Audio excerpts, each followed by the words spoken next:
ಓಂ ಸಹನಾವವತು ಸಹನೌ ಭುನಕ್ತು ಸಹ ವೀರ್ಯಂ ಕರವಾವಹೈ ತೇಜಸ್ವಿನಾವಧೀತಮಸ್ತು ಮಾ ವಿದ್ವಿಷಾವಹೈ.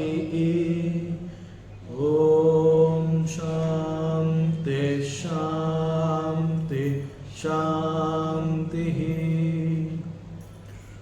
ಶ್ರೀಕೃಷ್ಣ ಸರ್ವವು ನಿನ್ನ ಸೇವೆಯಾಗಲಿ ಸ್ವಾಮಿ. ಎಲ್ಲ ಆಧ್ಯಾತ್ಮ ಬಂಧುಗಳಿಗೂ ನಮಸ್ಕಾರ ಮತ್ತು ಶ್ರೀ ಚಿಕ್ಕಲಿಂಗೇಶ್ವರ ಸ್ವಾಮಿ ದೇವಸ್ಥಾನದ ಜ್ಞಾನಯಜ್ಞ ಶಾಲೆಗೆ ಸ್ವಾಗತ. ಧ್ವನಿ ಗುರುದೇವದಾಗಿರಲಿ, ವಿಚಾರ ಪರಮಾತ್ಮನದಾಗಿರಲಿ, ಹಾಗೂ ಇದು ನನ್ನದಲ್ಲದ ಕರ್ಮವಾಗಲಿ.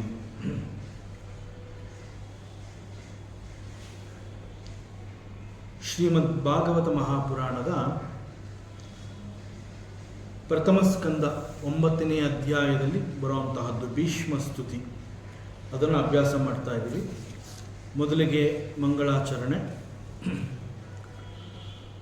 ಜನ್ಮಾದ್ಯಸ್ಯ ಯತೋನ್ವಯಾದಿತರತಃ ಚಾರ್ತೇಷ್ವವಿಘ್ನಸ್ವರಾಟ್ ತೇನೇ ಬ್ರಹ್ಮಹೃದಾಯ ಆದಿಕವಯೇ ಮುಹ್ಯಂತಿ ಯತ್ಸೂರಯಃ ತೇಜೋ ವಾರಿಮೃದಾಂ ಯಥಾ ವಿನಿಮಯಃ ಯತ್ರ ತ್ರಿಸರ್ಗೋ ಮೃಷಾ ಧಾಮ್ನಾ ಸ್ವೇನ ಸದಾ ನಿರಸ್ತಕುಹಕಂ ಸತ್ಯಂ ಪರಂ ಧೀಮಹಿ ನಾರಾಯಣಂ ನಮಸ್ಕೃತ್ಯ ನರಂ ಚೈವ ನರೋತ್ತಮಂ ದೇವೀಂ ಸರಸ್ವತೀಂ ವ್ಯಾಸಂ ತತೋ ಜಯಮುದೀರಯೇತ್ ತತೋ ಜಯಮುದೀರಯೇತ್.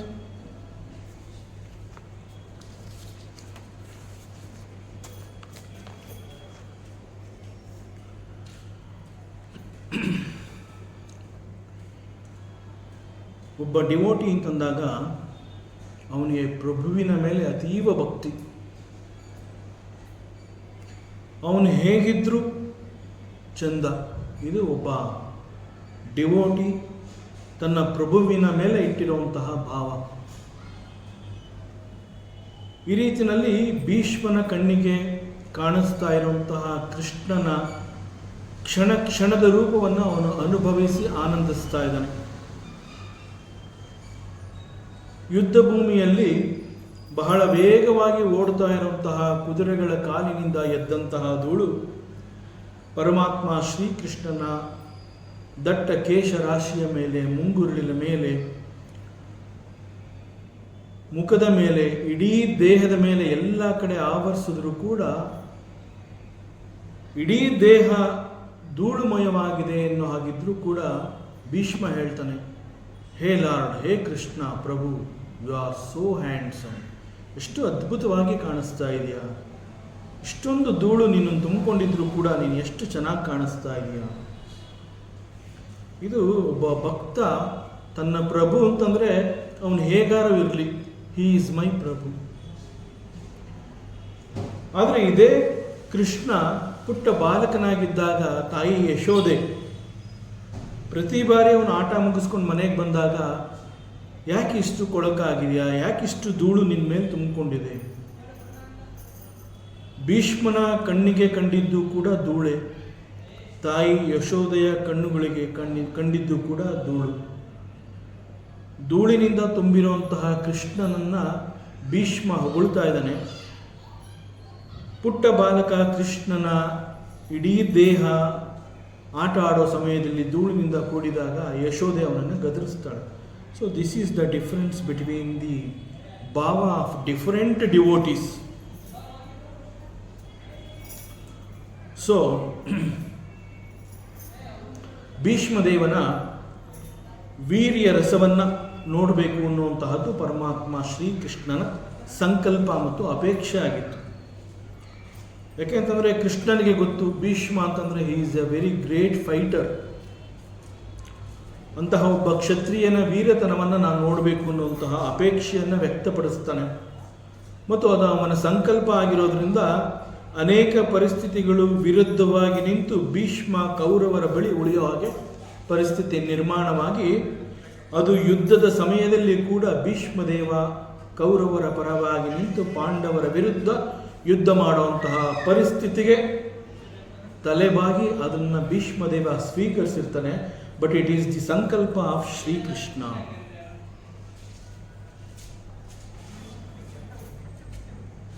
ಭೀಷ್ಮನನ್ನ ಪರಮಾತ್ಮ ಶ್ರೀಕೃಷ್ಣನೇ ಅವನೊಬ್ಬ ವೀರ ಕ್ಷತ್ರಿಯ ಅಂತ ಹೇಳಿರೋದ್ರಿಂದ ಯುದ್ಧದಲ್ಲಿ ಕೌರವರ ಪರವಾಗಿ ನಿಂತು ಭೀಷ್ಮ ಯುದ್ಧ ಮಾಡ್ತಾ ಇರುವಂತಹದ್ದನ್ನು ಪರಮಾತ್ಮ ಶ್ರೀಕೃಷ್ಣ ತನ್ನ ಕಣ್ಣೆದುರಿಗೆ ಅದನ್ನು ನೋಡಿ ಅನುಭವಿಸಿ ಆನಂದವನ್ನು ವ್ಯಕ್ತಪಡಿಸ್ತಾ ಇದ್ದಾನೆ.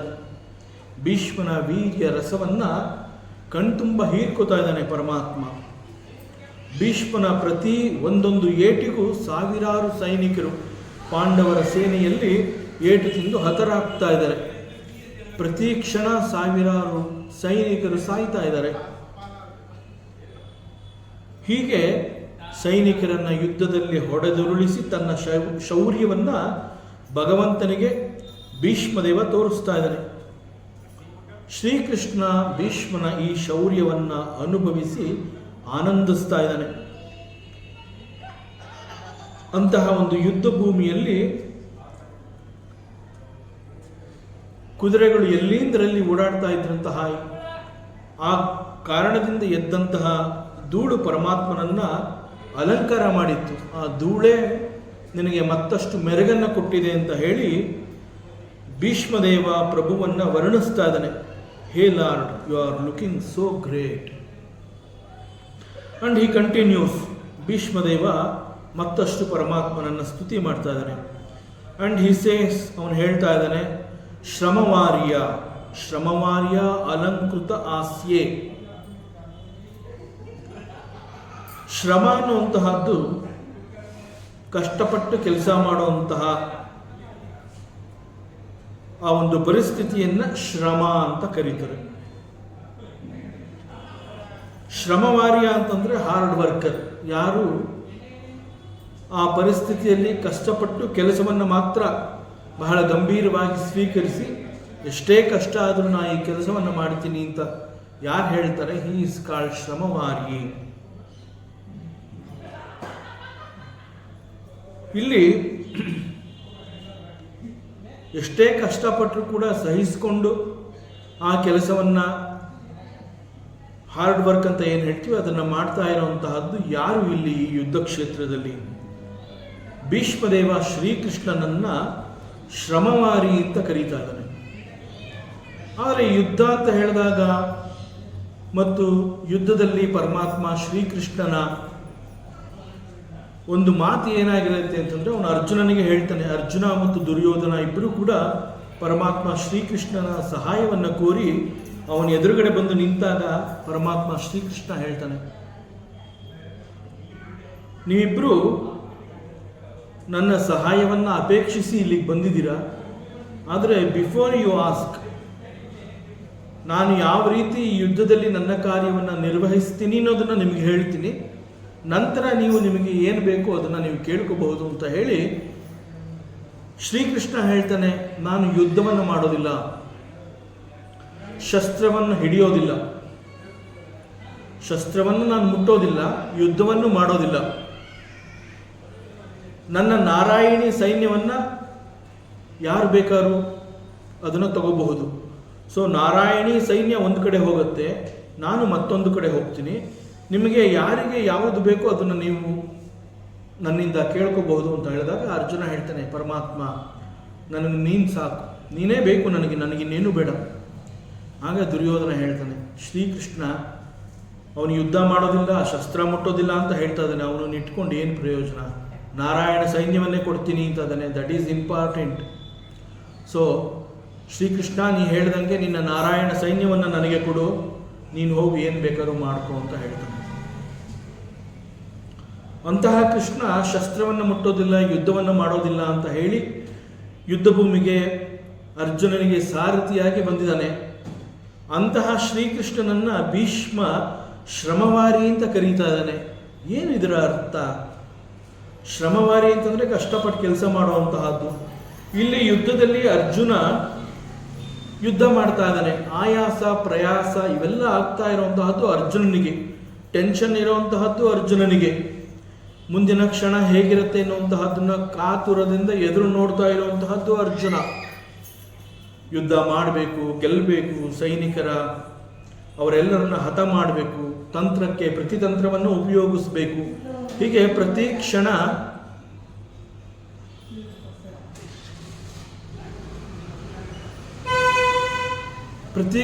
ಅರ್ಜುನ ಈ ರೀತಿ ಯುದ್ಧ ಭೂಮಿಯಲ್ಲಿ ತನ್ನ ಗಮನವನ್ನು ಯುದ್ಧ ಕ್ಷೇತ್ರದಲ್ಲಿ ಹಾಕಿರ್ತಾನೆ, ಮುಂದೆ ಏನಾಗತ್ತೆ ಅಂತ. ಸೊ ಆಯಾಸ ಮತ್ತು ಪ್ರಯಾಸ ಅನ್ನುವಂತಹದ್ದು ಅರ್ಜುನನಿಗೆ ಸೇರಿರುತ್ತೆ.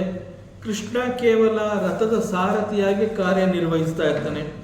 ಕುದುರೆಯನ್ನು ಹೇಗೆ ಓಡಿಸ್ಬೇಕು, ಎಲ್ಲಿ ಓಡಿಸ್ಬೇಕು ಅನ್ನುವಂತಹದ್ದು ಶ್ರೀಕೃಷ್ಣನ ಕೆಲಸ. ಸೊ ಆಯಾಸ ಮತ್ತು ಪ್ರಯಾಸ ಅಂತಂದ್ರೆ ಶ್ರಮ ಆಗುವಂತಹದ್ದು ಅರ್ಜುನನಿಗೆ. ಭೀಷ್ಮದೇವ ಅರ್ಜುನನ್ನ ಶ್ರಮವಾರಿ ಅಂತ ಕರೆದಿದ್ರೆ ಬಹುಶಃ ಒಂದು ಅರ್ಥ ಇರ್ತಿತ್ತೋ ಏನೋ. ಆದರೆ ಭೀಷ್ಮದೇವ ಪರಮಾತ್ಮ ಶ್ರೀಕೃಷ್ಣನನ್ನ ಶ್ರಮವಾರಿ ಅಂತ ಕರೆದಿದ್ದಾನೆ ಅಂತಂದ್ರೆ ಇಲ್ಲಿ ಭೀಷ್ಮದೇವ ಈ ರೀತಿ ಸ್ತುತಿ ಮಾಡ್ತಾ ಇದ್ದಾನೆ ಅಂತಂದ್ರೆ ಕೃಷ್ಣ ಇಲ್ಲಿ ಮಾಡ್ತಾ ಇರುವಂತಹದ್ದು ಏನು, ಅದನ್ನ ನಾವು ಆಲೋಚನೆ ಮಾಡಬೇಕಾಗತ್ತೆ. ಯುದ್ಧ ಅಂತ ಹೇಳಿದಾಗ ಯುದ್ಧ ಮಾಡ್ತಾ ಇರುವಂತಹವನ ಆಯಾಸ ಪ್ರಯಾಸಗಳಿಂದ ಅವನ ಮುಖದಲ್ಲಿ ಆತಂಕ ಮತ್ತು ಬೆವರು ಅನ್ನುವಂತಹದ್ದು ಮೂಡುವಂತಹದ್ದು ಸಹಜ. ಆದರೆ ಕೃಷ್ಣ ಈಸ್ ಎ ಸಾರಥಿ, ಅವನೇನು ಯುದ್ಧ ಮಾಡ್ತಾ ಇಲ್ಲ. ಅರ್ಜುನನ ರಥದ ಸಾರಥಿಯಾಗಿ ರಥ ಓಡಿಸ್ತಾ ಇರುವಂತಹದ್ದು ಪರಮಾತ್ಮ ಶ್ರೀಕೃಷ್ಣ. ಸೊ ಶ್ರೀಕೃಷ್ಣ ಕೇವಲ ರಥವನ್ನು ಓಡಿಸ್ತಾ ಇದ್ದಾನೆ ಅಂತಂದ್ರೆ ಅವನಿಗೆ ಯಾವ ಆಯಾಸವಾಗುತ್ತೆ, ಯಾವ ರೀತಿಯ ಪ್ರಯಾಸವಾಗುತ್ತೆ, ಈ ಒಂದು ಪ್ರಶ್ನೆ ಬರುತ್ತೆ. But Bhishmadeva he is glorifying the lord Shri Krishna. According to Bhishmadeva, Shri Krishna is working very hard. ಯುದ್ಧ ಭೂಮಿನಲ್ಲಿ ಪರಮಾತ್ಮ ಶ್ರೀಕೃಷ್ಣ ಬಹಳ ಕಷ್ಟಪಟ್ಟು ಕೆಲಸ ಮಾಡ್ತಾ ಇದ್ದಾನೆ. ಈ ಕಾರಣದಿಂದ ಕೃಷ್ಣನ ಮುಖದಲ್ಲಿ ಬೆವರು ಇಳೀತಾ ಇದೆ. ಒಬ್ಬ ಭಕ್ತನ ಮನಸ್ಸು ಮತ್ತು ಹೃದಯ ಅನ್ನುವಂತಹದ್ದು ಎಷ್ಟು ನಿರ್ಮಲವಾಗಿರುತ್ತೆ ಅಂತಂದ್ರೆ ತನ್ನ ಪ್ರಭು ಅವನಿಗೆ ಏನೂ ಆಗಬಾರ್ದು ಅನ್ನುವಂತಹದ್ದು ಒಬ್ಬ ಭಕ್ತನ ಅಪೇಕ್ಷೆ. ಸೊ ಭೀಷ್ಮದೇವ, ನನ್ನ ಪ್ರಭು Shri Krishna he is looking little tensed, ಆದ್ರಿಂದ ಅವನು ಬೆವರ್ತಾ ಇದ್ದಾನೆ ಅಂತ ಇಲ್ಲಿ ಹೇಳ್ತಾ ಇದ್ದಾನೆ. ಸಾಮಾನ್ಯವಾಗಿ ಬೆವರು ಅಂತ ಹೇಳಿದಾಗ ಅಲ್ಲಿ ಒಂದು ರೀತಿಯ ವಾಸನೆ ಇರುತ್ತೆ. ಬೆವರ್ತಾ ಇರುವಂತಹ ಮನುಷ್ಯನ ಬಳಿಗೆ ನಾವು ಹೋಗೋದಿಲ್ಲ. ಯಾಕೆ ಅಂತಂದ್ರೆ ಅಲ್ಲಿ ಒಂದು ರೀತಿಯ ವಾಸನೆ ಇರುತ್ತೆ, ಅದು ಬೇಕಿಲ್ಲ ಅಂತ. ಆದರೆ ಅವನ ಸಮೀಪದಲ್ಲಿ ಹೋದಾಗ ಅಲ್ಲಿ ಬರ್ತಾ ಇರುವಂತಹ ವಾಸನೆ ಈಸ್ ಬಿಕಾಸ್ ಆಫ್ ದಿ ಬೆವರು. So nobody likes to go near to that sweating person. ಆದರೆ ಭೀಷ್ಮದೇವ ಏನು ಹೇಳ್ತಾ ಇದ್ದಾನೆ ಅಂತಂದ್ರೆ ಈ ಕ್ಷಣದಲ್ಲಿ ಪರಮಾತ್ಮ ಶ್ರೀಕೃಷ್ಣ ಹಿ ಈಸ್ ಅ ಶ್ರಮವಾರಿ, ಬಹಳ ಕಷ್ಟಪಟ್ಟು ಕೆಲಸ ಮಾಡ್ತಾ ಇದ್ದಾನೆ ಈ ಯುದ್ಧ ಭೂಮಿನಲ್ಲಿ. ಈ ಕಾರಣದಿಂದ ಇಷ್ಟೊಂದು ಹಾರ್ಡ್ ವರ್ಕ್ ಮಾಡ್ತಾ ಇರೋದ್ರಿಂದ ಅವನು ಬೆವರ್ತಾ ಇದ್ದಾನೆ.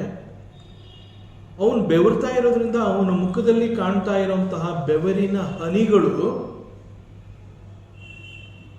ಮುತ್ತಿನ ಮಣಿಗಳಂತೆ ಅಲಂಕೃತವಾಗಿ ಒಂದು ಮುತ್ತಿನ ಹಾರದಂತೆ ಕೃಷ್ಣನ ಸೌಂದರ್ಯವನ್ನು ಅದು ಇಮ್ಮಡಿಗೊಳಿಸಿದೆ. This is the observation of Bhishmadeva. ಭೀಷ್ಮದೇವನ ಕಾನ್ಸಂಟ್ರೇಷನ್ ಹೇಗಿದೆ ಅಂತಂದ್ರೆ, ಕೌರವ ಆ ಸೇನೆಯಲ್ಲಿದ್ದು ದುರ್ಯೋಧನನಿಗೆ ಮಾತು ಕೊಟ್ಟಿರ್ತಾನೆ, ಅತಿ ಹೆಚ್ಚು ಶ್ರಮ ಹಾಕಿ ನಾನು ಮ್ಯಾಕ್ಸಿಮಮ್ ಸೈನಿಕರನ್ನ ಪ್ರತಿದಿನ ಕೊಲ್ತಾ ಹೋಗ್ತೀನಿ, ಆ ರೀತಿಯಲ್ಲಿ ನಾನು ಯುದ್ಧ ಮಾಡ್ತೀನಿ ಅಂತ ಹೇಳಿ ಸಾವಿರಾರು ಸೈನಿಕರನ್ನ ಒಂದೊಂದು ಏಟಿಗೆ ಭೀಷ್ಮದೇವ ಹತ ಮಾಡ್ತಾ ಇದ್ದಾನೆ. And at the same time he is observing the lord Shrikrishna. ಯಾಕೆಂತಂದ್ರೆ ಅವನು ಎದುರಾಳಿಯಾಗಿದ್ದಾನೆ, ಶ್ರೀಕೃಷ್ಣನಿಗೆ ಎದುರಾಳಿಯಾಗಿ ನಿಂತಿರೋದ್ರಿಂದ ಪಾಂಡವರ ಸೇನೆಯ ಮೇಲೆ ಯುದ್ಧವನ್ನು ಮಾಡ್ತಾ ಇದ್ದಾನೆ. At the same time he is able to see the lord Krishna. Multitask ಅಂತ ನಾವೇನು ಹೇಳ್ತೀವಿ ಅಂತಹ ಕೆಲಸವನ್ನು ಭೀಷ್ಮದೇವ ಮಾಡ್ತಾ ಇದ್ದಾನೆ. ಸೊ ಯುದ್ಧದಂತಹ ಭೀಕರವಾದ ಸನ್ನಿವೇಶದ ಈ ಸಮಯದಲ್ಲಿ ಪರಮಾತ್ಮ ಶ್ರೀಕೃಷ್ಣ ಬೆವರ್ತಾ ಇದ್ದಾನೆ. ಆ ಬೆವರ್ತಾ ಇದ್ರೂ ಕೂಡ ಆ ಬೆವರಿನ ಹನಿಗಳು ಮುತ್ತಿನ ಹಾರದಂತೆ ಅವನ ಮುಖವನ್ನು ಅಲಂಕರಿಸಿ ಅದು ಅವನ ಸೌಂದರ್ಯವನ್ನು ಹೆಚ್ಚು ಮಾಡಿದೆ. ಅಂತಹ ಸೌಂದರ್ಯವನ್ನು ನಾನು ನೋಡ್ತಾ ಇದ್ದೀನಿ ಅಂತ ಭೀಷ್ಮ ಹೇಳ್ತಾನೆ. ಹೇ ಪ್ರಭು, you are looking very great. ಎಷ್ಟು ಅದ್ಭುತವಾಗಿ ನೀನು ಕಾಣ್ತಾ ಇದೆಯಾ. ಆದರೆ ಇಲ್ಲಿ ಮುಖ್ಯವಾಗಿ ಬಂದಿರುವಂತಹ ಪ್ರಶ್ನೆ, ನಿಜವಾಗ್ಲೂ ಪರಮಾತ್ಮ ಶ್ರೀಕೃಷ್ಣ ಬೆವರು ಬರೋಷ್ಟು ಕೆಲಸವನ್ನು ಮಾಡ್ತಾ ಇದ್ದಾನ ಈ ಯುದ್ಧದಲ್ಲಿ ಎನ್ನುವಂತಹ ಪ್ರಶ್ನೆ ಬರುತ್ತೆ. ಯಾವ ರೀತಿಯ ಹಾರ್ಡ್ ವರ್ಕ್ ಶ್ರೀಕೃಷ್ಣ ಇಲ್ಲಿ ಮಾಡ್ತಾ ಇದ್ದಾನೆ.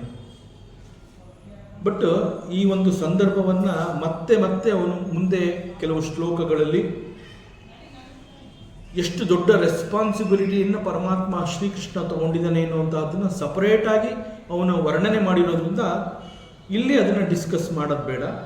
ಇಲ್ಲಿ ಭೀಷ್ಮದೇವ ಹೇಳ್ತಾ ಇದ್ದಾನೆ, the responsibility of Shrikrishna is too much, so he is very hard worker and he has to take care of the Pandavas and also Arjuna.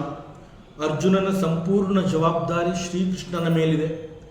ಕೇವಲ ರಥ ಓಡಿಸೋದು ಮಾತ್ರ ಅಲ್ಲ, ಯುದ್ಧದಲ್ಲಿ ಯಾವ ಬಾಣಗಳು ಕೂಡ ಅರ್ಜುನನಿಗೆ ತಗಲದಂತೆ ಬಾಣಗಳು ಬರ್ತಾ ಇರುವಂತಹ ದಿಕ್ಕನ್ನು ವಂಚಿಸಿ ಬೇರೆ ಮಾರ್ಗದಲ್ಲಿ ರಥವನ್ನು ಓಡಿಸಿ ಯಾವ ಬಾಣಗಳು ಕೂಡ ಶ್ರೀಕೃಷ್ಣನನ್ನು ಮುಟ್ಟಬಾರದು. ಈ ಆಲೋಚನೆಯಲ್ಲಿ ಹೆಚ್ಚು ಶ್ರಮವನ್ನು ಹಾಕಿ ಪರಮಾತ್ಮ ಶ್ರೀಕೃಷ್ಣ ರಥ ಓಡಿಸ್ತಾ ಇರೋದ್ರಿಂದ ಅರ್ಜುನನಿಗೆ ಆಯಾಸ ಆಗ್ತಾ ಇಲ್ಲ. ಆಯಾಸ ಆಗ್ತಾ ಇರೋದು ಶ್ರೀಕೃಷ್ಣನಿಗೆ. ಶ್ರೀಕೃಷ್ಣ ಯಾವುದೇ ಕಾರಣದಿಂದ ಅರ್ಜುನನಿಗೆ ಯಾವ ತೊಂದರೆನೂ ಆಗಬಾರ್ದು ಅನ್ನುವಂತಹ ಕಾಳಜಿಯನ್ನು ವಹಿಸಿರೋದ್ರಿಂದ ಈ ಒಂದು ಹಾರ್ಡ್ ವರ್ಕ್, ಇಷ್ಟು ಶ್ರಮವನ್ನು ಹಾಕಿ ಯುದ್ಧ ಮಾಡ್ತಾ ಇರೋ ಈ ಒಂದು ಯುದ್ಧದಲ್ಲಿ ಅವನಿಷ್ಟು ಶ್ರಮ ಹಾಕ್ತಾ ಇರೋದ್ರಿಂದ ಹೀ ಈಸ್ ಸ್ವೆಟ್ಟಿಂಗ್ ಅನ್ನುವಂತಹದ್ದು ಭೀಷ್ಮನ ಅನಿಸಿಕೆ. ಸೊ ಅವನು ಹೇಳ್ತಾನೆ, no doubt Shri Krishna he is a hard worker. So Krishna is a ಶ್ರಮವಾರಿ. ಮತ್ತು ಶ್ರೀಕೃಷ್ಣನ ಆಲೋಚನೆ ಏನು ಅಂತಂದ್ರೆ, ಮೈ ಡಿವೋಟಿ ಅಂತ ಹೇಳಿದಾಗ, ನನ್ನ ಭಕ್ತ ಅಂತ ಹೇಳಿದಾಗ,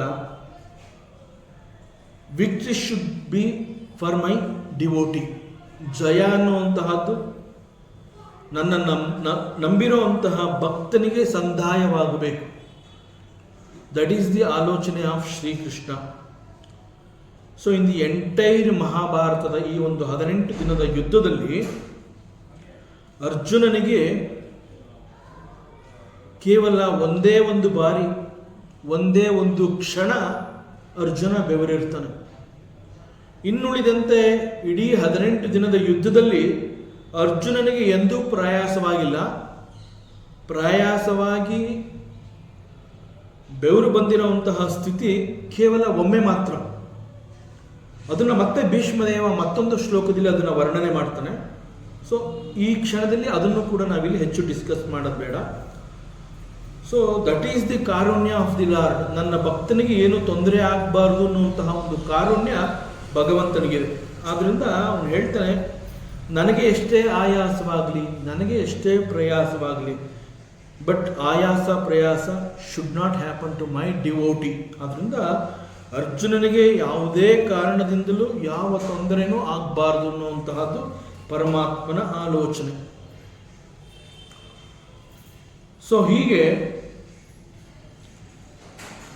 ಪರಮಾತ್ಮ ಶ್ರೀಕೃಷ್ಣ ಯುದ್ಧ ಭೂಮಿಯಲ್ಲಿ ಇಷ್ಟು ಜವಾಬ್ದಾರಿಯನ್ನು ತಗೊಂಡು ರಥ ಓಡಿಸ್ತಾ ಇರುವಂತಹ ಸಂದರ್ಭದಲ್ಲಿ ಎಲ್ಲೋ ಒಂದು ಕಡೆ ಶ್ರೀಕೃಷ್ಣ ಇಸ್ ಟೆನ್ಸ್ಡ್. ಅವನಿಗೇನೋ ಒಂದು ಚಿಂತೆ ಎನ್ನುವಂತಹದ್ದು ಕಾಡಿರಬಹುದು.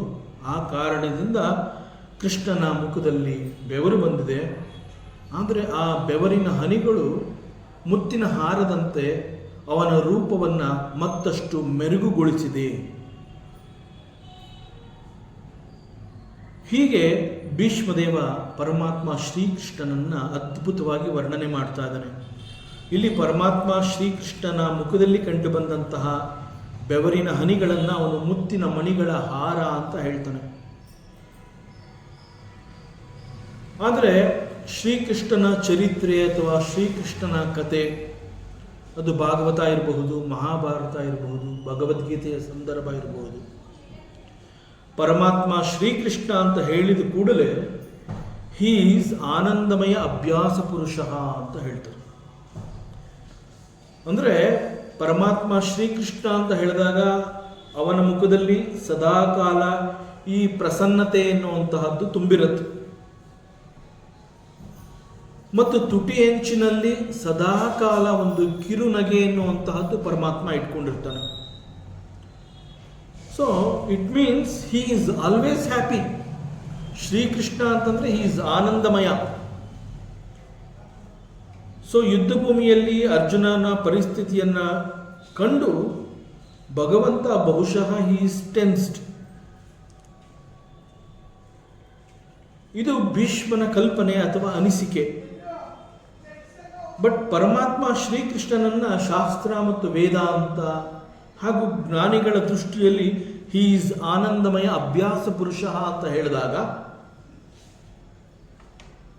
It is very difficult to imagine that Shrikrishna is tensed. ಪರಮಾತ್ಮ ಚಿಂತಾಕ್ರಾಂತನಾಗಿ ಕಾಣಿಸ್ತಾ ಇದ್ದಾನೆ ಅನ್ನುವಂತಹದ್ದು ಬಹುಶಃ ಅದು ಶ್ರೀಕೃಷ್ಣನ ಚಿಂತೆ ಅಲ್ಲ, ನಮ್ಮ ಚಿಂತೆ ಆ ರೀತಿ ಇರುತ್ತೆ. ಭಗವಂತನಿಗೆ ಟೆನ್ಷನ್ ಆಗಿದೆ ಅನ್ನುವಂತಹದ್ದು ನಾವು ಅನ್ಕೋತೀವಿ, ಬಟ್ ಫಾರ್ ಭಗವಂತ it is A Leela, it is another Leela, it is another play for the lord, supreme lord. ಆದ್ರಿಂದ ಪರಮಾತ್ಮನ ಅಂತಂದಾಗ ಅವನು he is the lord of this universe. ಇಡೀ ವಿಶ್ವವನ್ನ ಯಾವ ರೀತಿ ಇಟ್ಕೋಬೇಕು ಅನ್ನುವಂತಹ ಅತಿ ದೊಡ್ಡ ಜಾಣ್ಮೆ ಅವನಲ್ಲಿರೋದ್ರಿಂದ ಅವನಿಗೆ ಟೆನ್ಷನ್ ಆಗಿದೆ ಎನ್ನುವಂತಹದ್ದು ಸುಳ್ಳು. ಅವನಿಗೆ ಟೆನ್ಷನ್ ಆಗಿದೆ ಅಂತ ನಾವು ಟೆನ್ಷನ್ ಮಾಡ್ಕೋತೀವಿ. ಆದ್ರಿಂದ ಶ್ರೀಕೃಷ್ಣ ಅಂತಂದ್ರೆ ಹಿ ಈಸ್ ಆನಂದಮಯ ಅಭ್ಯಾಸ ಪುರುಷ, no doubt about it. Another beauty of Shrikrishna ಅಂತಂದ್ರೆ ನಮ್ಮ ಪರಿಸ್ಥಿತಿ, ನಮ್ಮ ಸನ್ನಿವೇಶ ಅನೇಕ ಸಂದರ್ಭಗಳಲ್ಲಿ ಒಂದು ಕ್ಷಣ ಇದ್ದ ಹಾಗೆ ಇನ್ನೊಂದು ಕ್ಷಣದಲ್ಲಿ ನಾವಿರೋದಿಲ್ಲ. ಅನೇಕ ರೀತಿಯ ಟೆನ್ಷನ್ಸ್ಗಳನ್ನು ಜೊತೆನಲ್ಲಿ ಇಟ್ಕೊಂಡು ಈ ಲೌಕಿಕದಲ್ಲಿ ನಾವೇನೋ ಸಾಧಿಸ್ತೀವಿ ಅಂತ ಹೇಳಿ ಪ್ರತಿ ಕ್ಷಣ ನಮ್ಮ ಹಾರಾಟ ಮತ್ತು ಹೋರಾಟ ಅನ್ನುವಂತಹದ್ದು ನಡೀತಾ ಇರುತ್ತೆ. ಲೌಕಿಕದಲ್ಲಿ ನಾವು ಏನೋ ಒಂದು ಬೇಕು ಅಂತ ಹೇಳಿ ಅದಕ್ಕಾಗಿ ನಾವು ಸಮಯವನ್ನು ವಿನಿಯೋಗಿಸುವಂತಹ ಅನೇಕ ಸಂದರ್ಭಗಳಲ್ಲಿ ನಾವು ಭಗವಂತನನ್ನ ನೆನೆಯುವುದು ಕೂಡ ಇಲ್ಲ. ನಮ್ಮ ಕಷ್ಟದ ಪರಿಸ್ಥಿತಿನಲ್ಲಿ ನಾನು ಭಗವಂತನನ್ನ ನಾನು ಸ್ಮರಣೆ ಮಾಡ್ತೀನಿ ಅಂತಂದ್ರೆ even for that we require his grace. ಭಗವಂತನೇ ನನಗೆ ಅನುಗ್ರಹ ಮಾಡಿದ್ರೆ ಮಾತ್ರ ನನ್ನ ಕಷ್ಟದ ಸಮಯದಲ್ಲಿ ನಾನು ಭಗವಂತನ ಸ್ಮರಣೆ ಮಾಡೋದಕ್ಕೆ ಸಾಧ್ಯ.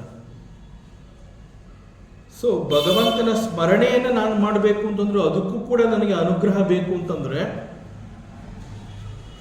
ಇಂತಹ ಅನುಗ್ರಹವನ್ನು ಸಂಪಾದನೆ ಮಾಡೋದು ಹೇಗೆ? ನಮಗೆ ಲೌಕಿಕ ಅನ್ನುವಂತಹದ್ದು ಅಟ್ಯಾಚ್ ಆಗೋದು ಯಾವಾಗ ಅಂತಂದ್ರೆ ನಿದ್ರೆಯಿಂದ ಎದ್ದ ನಂತರದಲ್ಲಿ. ನಿದ್ರೆಯಲ್ಲಿ ಅಲ್ಲಿ ನಾನು ಅನ್ನುವಂತಹದ್ದು ಇರೋದಿಲ್ಲ, ಕೇವಲ ಆನಂದ ಸ್ವರೂಪದಲ್ಲಿ ಇರ್ತೀವಿ ನಾವು. ಆದರೆ ಆ ನಿದ್ದೆ ಎನ್ನುವಂತಹದ್ದು ಮುಗಿದ ನಂತರ ಆ ನಿದ್ರೆಯ ಅವಸ್ಥೆಯಿಂದ ಎಚ್ಚರದ ಅವಸ್ಥೆಗೆ ಬರ್ತೀವಿ. ಎಚ್ಚರದ ಅವಸ್ಥೆಗೆ ಬಂದಾಗ ಮೊಟ್ಟ ಮೊದಲು ನಮ್ಮಲ್ಲಿ ಪ್ರಚೋದನೆ ಆಗುವಂತಹದ್ದು ನಾನು. ಆ ನಾನು ಅನ್ನುವಂತಹದ್ದು ಫಸ್ಟ್ ನಮಗೆ ಅಟ್ಯಾಚ್ ಆಗುತ್ತೆ. ಆಮೇಲೆ ನಾನೀಗ ಹೇಳ್ಬೇಕು, ಇಂತಹ ಕೆಲಸವನ್ನು ಮಾಡಬೇಕು, ಇಲ್ಲಿ ಹೋಗಬೇಕು, ಇದು ನನ್ನ ಕೆಲಸ, ಹೀಗೆ ಅನೇಕಗಳನ್ನು ನಾನು ಅಟ್ಯಾಚ್ ಮಾಡ್ಕೊಳ್ಳೋದು ಯಾವಾಗ ಅಂತಂದರೆ ನನ್ನ ಎಚ್ಚರದ ಅವಸ್ಥೆಗೆ ನಾನು ಬಂದಾಗ. ಸೊ ಎಚ್ಚರಕ್ಕೆ ನಾನು ಬಂದಾಗ ನನ್ನ ಕರ್ಮಗಳಲ್ಲಿ, ನನ್ನ ಯಶಸ್ಸಿನಲ್ಲಿ, ನನ್ನ ಅನೇಕ ಗಳಿಸುವಿಕೆಗಳಲ್ಲಿ ನಾನು ನನ್ನನ್ನು ತೊಡಗಿಸ್ಕೋತೀನಿ, ಆದರೆ ಭಗವಂತನನ್ನು ನಾನು ನೆನೆಸ್ಕೊಳ್ಳುವಂತಹದ್ದು ಬಹಳ ಕಷ್ಟ. ಕಷ್ಟದ ಪರಿಸ್ಥಿತಿಯಲ್ಲೂ ಕೂಡ ಕಷ್ಟವನ್ನು ಎದುರಿಸೋದಕ್ಕೆ ಭಗವಂತನನ್ನ ಸ್ಮರಣೆ ಮಾಡಬೇಕು ಅಂತಂದರೆ, ಅದಕ್ಕೂ ಕೂಡ ಭಗವಂತನ ಅನುಗ್ರಹ ಬೇಕು ಅಂತಂದರೆ, ಅಂತಹ ಅನುಗ್ರಹವನ್ನು ನಾನು ಸಂಪಾದನೆ ಮಾಡ್ಕೊಳ್ಳೋದಕ್ಕೆ ಇರುವಂತಹ ಏಕೈಕ ಮಾರ್ಗ ಅಂತಂದರೆ, ಎಚ್ಚರದ ಅವಸ್ಥೆಗೆ ಬಂದ ಕೂಡಲೇ ನಾನು ಅನ್ನುವಂತಹ ಒಂದು ಎಚ್ಚರಿಕೆ ನನ್ನನ್ನು ಪ್ರವೇಶಿಸುವ ಮುಂಚೆ, ಹೇ ಲಾರ್ಡ್, ದಿಸ್ ಈಸ್ ಯುವರ್ ಕಾರುಣ್ಯ, ನನಗೆ ನಾನು ಅನ್ನುವಂತಹ ಎಚ್ಚರಿಕೆಯನ್ನು ನೀನು ನನಗೆ ಕೊಡ್ತಾ ಇದೆಯಾ, ಫಸ್ಟ್ ಥ್ಯಾಂಕ್ಸ್. ಸೊ ಇಂತಹ ಅಭ್ಯಾಸವನ್ನು ನಾವು ಪ್ರಾರಂಭ ಮಾಡಿದಾಗ ನಮ್ಮ ಎಲ್ಲ ಸಂದರ್ಭಗಳಲ್ಲೂ ಕೂಡ ನಾವು ಭಗವಂತನ ಸ್ಮರಣೆಯ ಜೊತೆಗೆ ನಾವು ಹೋಗಬಹುದು. ಸೊ ಇಲ್ಲಿ ಭಗವಂತ ಈ ರೀತಿ ಹಿ ಲುಕ್ಸ್ ವೆರಿ ಟೆನ್ಸ್ಡ್ ಅನ್ನುವಂತಹದ್ದು ನಮ್ಮ ಅನಿಸಿಕೆ. ಆದರೆ ಭಗವಂತ is the lord of the universe, ಅವನಿಗೆ ಯಾವತ್ತೂ ಇಲ್ಲ. ಸೊ ನನಗೆ ಯಾಕೆ ಅಂತಹ ಒಂದು ಚಿಂತೆ ಬಂದಿದೆ ಅಂತಂದರೆ, it is his Leele. He is doing another play. So once again it is nothing but his ಲೀಲೆ. ಅದರಿಂದ ಇಂತಹ ಲೀಲೆ ಎನ್ನುವಂತಹದ್ದು ಆಗಬೇಕಾದ್ರೆ ಭಗವಂತ ಕೋಪಗೊಂಡವನಂತೆ ನಟಿಸ್ತಾನೆ, ಟೆನ್ಷನ್ ಆದವನಂತೆ ಇರ್ತಾನೆ. ಹೀಗೆ ಅವನ ಪ್ರತಿ ನಟನೆಯಲ್ಲೂ ಕೂಡ ಕೆಲವು ನಿರ್ದಿಷ್ಟ ಕಾರಣಗಳಿರುತ್ತೆ.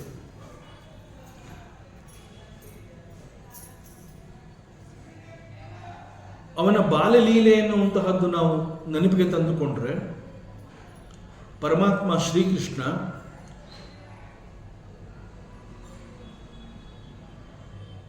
ಗೋಪ ಬಾಲಕರೊಡನೆ ಆಟವಾಡ್ತಾ ಇರ್ತಾನೆ. ಬಹುಶಃ ಅವನ ವಯಸ್ಸು 5 ವರ್ಷ ಅಂತ ಹೇಳ್ತಾನೆ. ಆ ಸಮಯದಲ್ಲಿ ಊರಿನ ಎಲ್ಲ ಗೋಪ ಬಾಲಕರನ್ನ, ಹಸು ಕರುಗಳನ್ನು ಕರ್ಕೊಂಡು ಪರಮಾತ್ಮ ಶ್ರೀಕೃಷ್ಣ ಕಾಡಿಗೆ ಹೋಗಿ ಹಸುಗಳ ಜೊತೆ ಇದ್ದು ಹಸುಗಳನ್ನು ಮೇಯಿಸಿಕೊಂಡು ಅಲ್ಲಿ ಆಟವಾಡಿಕೊಂಡು ಸಾಯಂಕಾಲ ಅವನು ಹಿಂತಿರುಗಿ ಬರ್ತಾ ಇದ್ದ. ಅವನ ದಿನಚರಿ ಈ ರೀತಿ ಇರ್ತಿತ್ತು.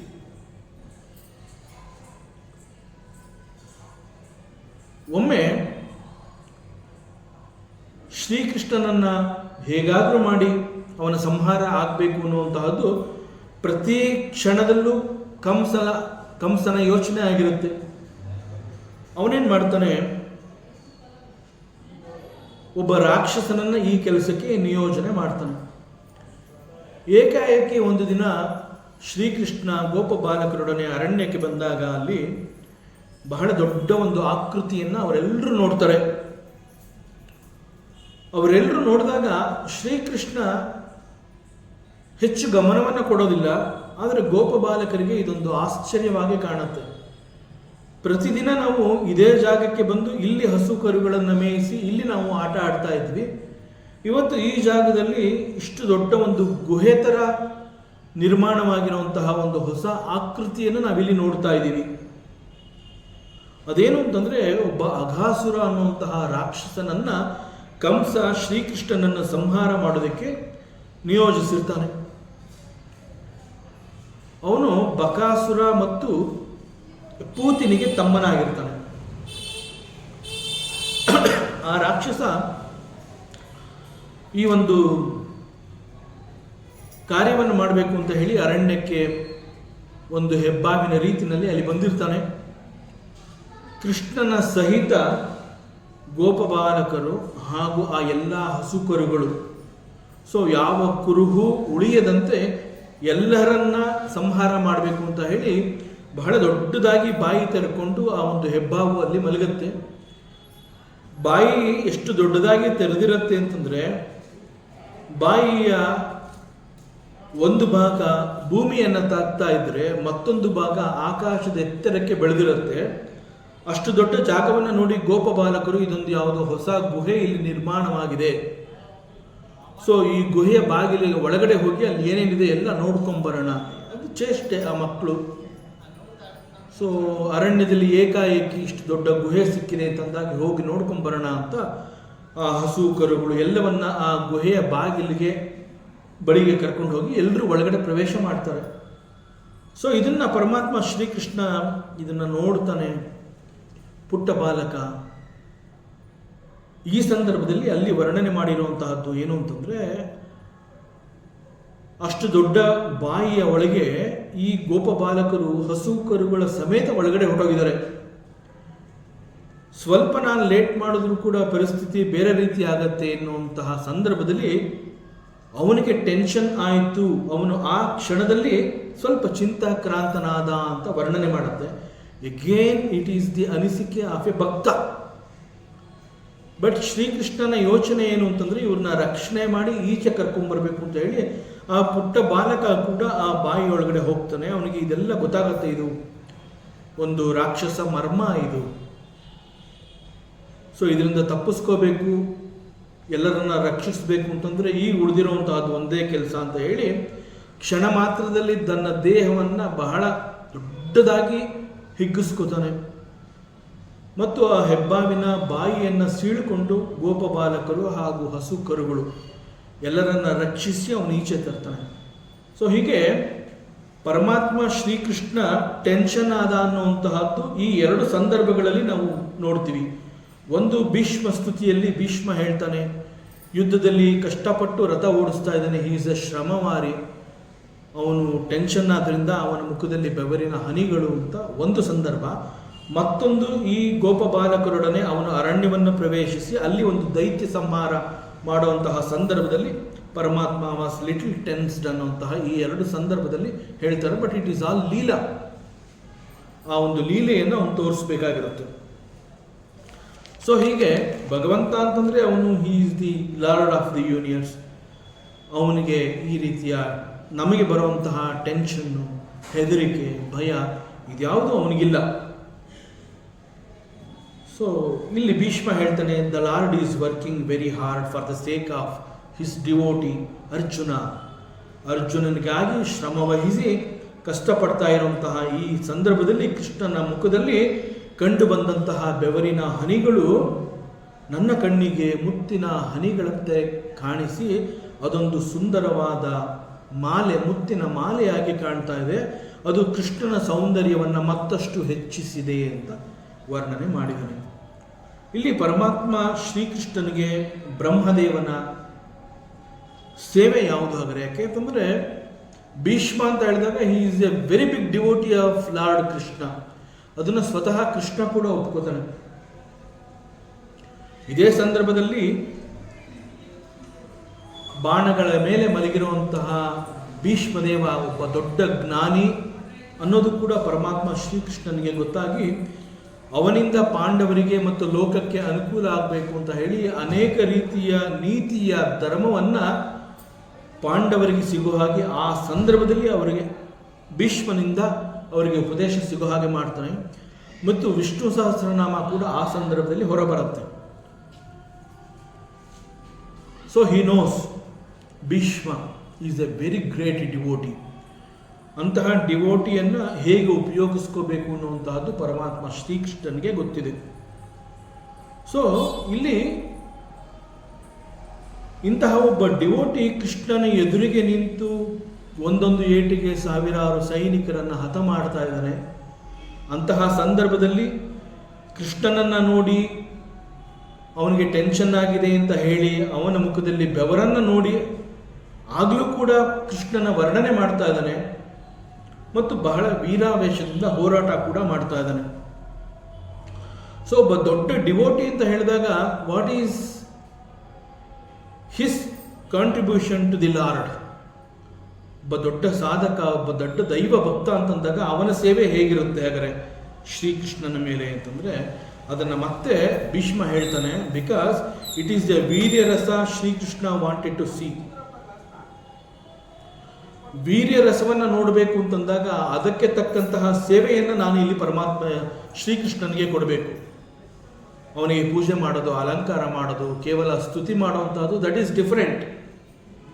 ಬಟ್ ಕೃಷ್ಣ ಸಂಕಲ್ಪ ಮಾಡಿದ್ದಾನೆ ಮತ್ತು ನನಗೆ ನಿನ್ನ ವೀರ್ಯ ರಸವನ್ನು ತೋರಿಸು ಅಂತ ಅವನು ಅಷ್ಟು ಕೇಳಿಕೊಂಡಾಗ ಆ ಪ್ರಕಾರ ನಾನು ನಡ್ಕೋಬೇಕು, ಆ ರೀತಿಯಲ್ಲೇ ನಾನು ಸೇವೆಯನ್ನು ಅವನಿಗೆ ಕೊಡ್ತೀನಿ ಅಂತ ಹೇಳಿ ಭೀಷ್ಮದೇವ ಕೂಡ ಆ ಸನ್ನಿವೇಶಕ್ಕೆ ತಕ್ಕಂತೆ ಪರಮಾತ್ಮನಿಗೆ ಸೇವೆಯನ್ನು ಒದಗಿಸ್ತಾನೆ.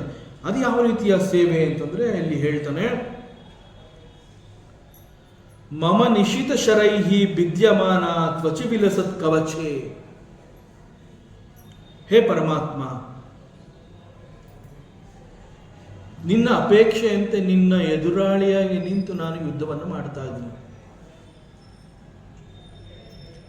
ಮತ್ತು ನೀನು ಹೇಳ್ತಾ ಇದೀಯಾ ನನಗೆ ನಿನ್ನ ವೀರ ರಸವನ್ನು ನೋಡಬೇಕು ಅನ್ನುವಂತಹ ಆಸೆ ಆಗಿದೆ ಅಂತಂದಾಗ ಈ ಅವಕಾಶವನ್ನು ನಾನು ಉಪಯೋಗಿಸ್ಕೋಬೇಕು. ಜೊತೆಗೆ ನಾನು ಕೌರವೇಶ್ವರ ದುರ್ಯೋಧನನಿಗೆ ಮಾತು ಕೊಟ್ಟಿದ್ದೀನಿ, ಇಂದಿನ ಯುದ್ಧದಲ್ಲಿ ಪ್ರತಿ ಕ್ಷಣ ಸಾವಿರಾರು ಸೈನಿಕರನ್ನು ನಾನು ಸಾಯಿಸ್ತೀನಿ ಅಂತ ಮಾತು ಕೊಟ್ಟಿರ್ತಾನೆ. ಸೊ ಈಗ ಭೀಷ್ಮನ ಪರಿಸ್ಥಿತಿ ಏನು ಅಂತಂದರೆ ದುರ್ಯೋಧನಿಗೆ ಕೊಟ್ಟ ಮಾತನ್ನು ಉಪಯೋಗಿಸ್ಕೋಬೇಕು, ಜೊತೆಗೆ ಪರಮಾತ್ಮ ಶ್ರೀಕೃಷ್ಣನಿಗೆ ವೀರ ರಸವನ್ನು ಕೂಡ ತೋರಿಸ್ಬೇಕು. ಸೊ ಅವನು ಹೇಳ್ತಾನೆ, ಮಮ ನಿಶಿತ ಶರೈಹಿ ವಿದ್ಯಮಾನ ತ್ವಚಿ ವಿಲಸತ್ ಕವಚೆ. ಹೇ ಪರಮಾತ್ಮ, ನನ್ನ ಬತ್ತಳಿಕೆಯಿಂದ ಹೊರಬರ್ತಾ ಇರುವಂತಹ ಬಾಣಗಳು ಸಾಮಾನ್ಯವಲ್ಲ. ಹೇ ಲಾರ್ಡ್, ಬಹಳ ಶಾರ್ಪ್ ಆಗಿರುವಂತಹ ಬಾಣಗಳದು. ನಾನು ಪ್ರಯೋಗಿಸಿರುವಂತಹ ಬಾಣಗಳು ವೆರಿ ವೆರಿ ಶಾರ್ಪ್.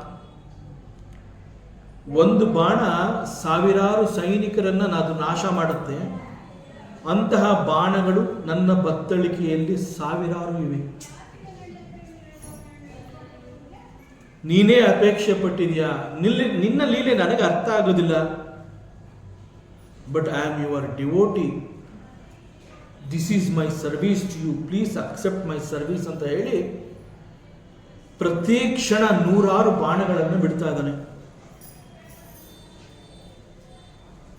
ಭೀಷ್ಮದೇವನಿಂದ ಹೊರಟಂತಹ ಬಾಣಗಳು ಕೌರವರ ಸೇನೆಯ ಮೇಲೆ ಬಹಳ ದೊಡ್ಡ ನಾಶವನ್ನೇ ಮಾಡ್ತಾ ಇದೆ ಅದು. But actually Bhishma is not fighting against Krishna, he is fighting against Pandavas. ಮತ್ತು ರಥದಲ್ಲಿ ಶ್ರೀಕೃಷ್ಣ he is a ಸಾರಥಿ. ಅರ್ಜುನ ಯುದ್ಧ ಮಾಡ್ತಾ ಇದ್ದಾನೆ. ಸೊ ಅರ್ಜುನನ ಮೇಲೆ ಬಾಣವನ್ನು ಪ್ರಯೋಗ ಮಾಡಬೇಕು, ಪಾಂಡವರ ಮೇಲೆ ಬಾಣವನ್ನು ಪ್ರಯೋಗ ಮಾಡಬೇಕು. ಆ ಕೆಲಸವನ್ನು ನಾನಿಲ್ಲಿ ಮಾಡ್ತಾ ಇದ್ದೀನಿ. And that is expected by the lord himself. ನೀನು ಈ ರೀತಿಯಲ್ಲಿ ವೀರಾವೇಶದಿಂದ ಕಾದಾಡುವಂತಹ ದೃಶ್ಯ ನನ್ನ ಕಣ್ಣುಗಳಿಗೆ ಬೇಕು, ಅದು ನನಗೆ ಹಬ್ಬವಾಗಬೇಕು. ಇಟ್ ಈಸ್ ಮೈ ಸಂಕಲ್ಪ. You have to fight like this. This is the expectation of the lord Shrikrishna. So ಆ ಪ್ರಕಾರ ಇಲ್ಲಿ ಭೀಷ್ಮ ಹೇಳ್ತಾ ಇದ್ದಾನೆ, ನನ್ನ ಬತ್ತಳಿಕೆಯಿಂದ ಹೊರಟಂತಹ ಈ ಬಾಣಗಳು ಅನೇಕ ಸೈನಿಕರನ್ನು ನಾಶ ಮಾಡ್ತಾ ಇದೆ. ಕೆಲವು ಬಾಣಗಳು ನಾನು ನಿನ್ನ ಮೇಲೆ ಪ್ರಯೋಗ ಮಾಡ್ತಾ ಇಲ್ಲ, ನಾನು ಪ್ರಯೋಗ ಮಾಡಿರುವಂತಹದ್ದು ಪಾಂಡವರ ಮೇಲೆ. ನೀನು ಓಡಿಸ್ತಾ ಇರುವಂತಹ ರಥದ ಕುದುರೆಗಳ ಮೇಲೆ ಬಾಣವನ್ನು ಪ್ರಯೋಗ ಮಾಡಿಲ್ಲ, ನಿನ್ನ ಮೇಲೆ ಬಾಣಗಳನ್ನು ಪ್ರಯೋಗ ಮಾಡಿಲ್ಲ. ಅರ್ಜುನನ ಮೇಲೆ ಗುರಿ ಇಟ್ಟು ಬಿಟ್ಟಂತಹ ಬಾಣಗಳು ಅರ್ಜುನನನ್ನು ತಾಕಬಾರದು ಅಂತ ಹೇಳಿ ನೀನು ಅವುಗಳನ್ನು ವಂಚಿಸಿ ಬೇರೆ ಮಾರ್ಗದಲ್ಲಿ ರಥವನ್ನು ಕೊಂಡೊಯ್ತಾ ಇರುವಂತಹ ಈ ಸಂದರ್ಭದಲ್ಲಿ ಹೆಲ್ಪ್ಲೆಸ್ಲಿ ದೋಸ್ ಆರೋಸ್ ಆರ್ ಅಫೆಕ್ಟಿಂಗ್ ಯು. ಅರ್ಜುನನಿಗೆ ತಗಲಬಾರದು ಅಂತ ಹೇಳಿ ನೀನು ರಥದ ದಿಕ್ಕನ್ನು ಬದಲಾಯಿಸ್ತಾ ಇದೆಯಾ. ಅರ್ಜುನ ತಪ್ಪಿಸ್ಕೋತಾ ಇದ್ದಾನೆ, ಬಟ್ ಆ ಬಾಣಗಳಿಗೆ ಬೇರೆ ದಾರಿ ಇಲ್ಲ, ನಿನ್ನನ್ನು ಬಂದು ತಗಲ್ತಾ ಇದೆ, ನಿನಗೆ ಬೀಳ್ತಾ ಇದೆ ಆ ಏಟು. ನನ್ನಿಂದ ಹೊರಟಂತಹ ಬಾಣಗಳು ಈಗಾಗಲೇ ನಿನ್ನ ಕವಚವನ್ನು ಕತ್ತರಿಸಿ ಹಾಕಿದೆ. ಕವಚ ಎರಡು ಹೋಳಾಗಿ ನೇತಾಡ್ತಾ ಇದೆ. ದೇಹದ ಅನೇಕ ಭಾಗಗಳಲ್ಲಿ ನಾನು ಬಿಟ್ಟಂತಹ ಆ ವೆರಿ ಶಾರ್ಪ್ ಆರೋಸ್ ನಿನ್ನ ದೇಹವನ್ನು ತಗುಲಿ ದೇಹಕ್ಕೆ ಚುಚ್ಚಿ ನಿನ್ನ ದೇಹದಿಂದ ರಕ್ತ ಜಿನುಗುತ್ತಾ ಇದೆ. ನನ್ನ ಬಾಣಗಳು ನಿನ್ನನ್ನು ಗಾಯಗೊಳಿಸಿದೆ ಶ್ರೀಕೃಷ್ಣ. ಶ್ರೀಕೃಷ್ಣನಿಗೆ ಭೀಷ್ಮನಿಂದ ಬಂದಂತಹ ಬಾಣಗಳು ಅವನನ್ನು ತಗಲಿ ಅವನ ದೇಹದಲ್ಲಿ ಗಾಯಗಳಾಗಿ ರಕ್ತ ಹೊರಗಡೆ ಬರ್ತಾ ಇದ್ರೂ Shrikrishna he is enjoying because this I want to see ಅಂತ ಹೇಳಿರ್ತಾನೆ ಅವನು.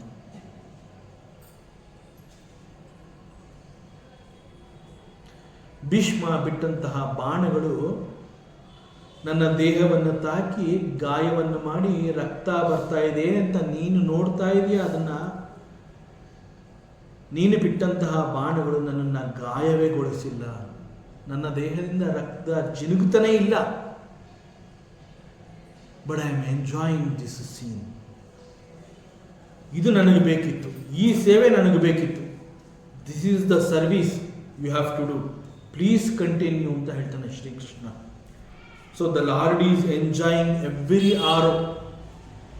ಭೀಷ್ಮ ಬಿಡ್ತಾ ಇರುವಂತಹ ಪ್ರತಿ ಬಾಣಗಳ ಏಟಿನ ರುಚಿಯನ್ನು ಪರಮಾತ್ಮ ಶ್ರೀಕೃಷ್ಣ ಸವಿತಾ ಇದ್ದಾನೆ. ಅವನ ದೇಹದಲ್ಲಿ ಗಾಯಗಳಾಗಿದ್ರೂ ಕೂಡ, ದೇಹದಲ್ಲಿ ಅಲ್ಲಲ್ಲಿ ರಕ್ತ ಜಿನುಗ್ತಾ ಇದ್ರೂ ಕೂಡ ಶ್ರೀಕೃಷ್ಣನ ಸೌಂದರ್ಯಕ್ಕೆ ಧಕ್ಕೆ ಬಂದಿಲ್ಲ. This is the observation of Bhishma.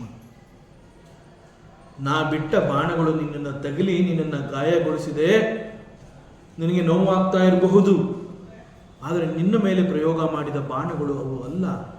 ಅರ್ಜುನನ ಮೇಲೆ ಪ್ರಯೋಗಿಸಿದ ಬಾಣಗಳು ಅರ್ಜುನನನ್ನು ತಾಕಬಾರದು ಅಂತ ಹೇಳಿ ನೀನು ಬೇರೆ ಮಾರ್ಗದಲ್ಲಿ ರಥವನ್ನು ತಿರುಗಿಸಿದಾಗ ಆ ಬಾಣಗಳು ನಿನ್ನನ್ನು ತಾಕ್ತಾ ಇದೆ, ನಿನ್ನ ದೇಹದಲ್ಲಿ ರಕ್ತ ಬರ್ತಾ ಇದೆ, ನಿನ್ನ ದೇಹಕ್ಕೆ ಗಾಯ ಮಾಡಿದೆ, ನಿನಗೆ ನೋವಾಗ್ತಾ ಇದೆ.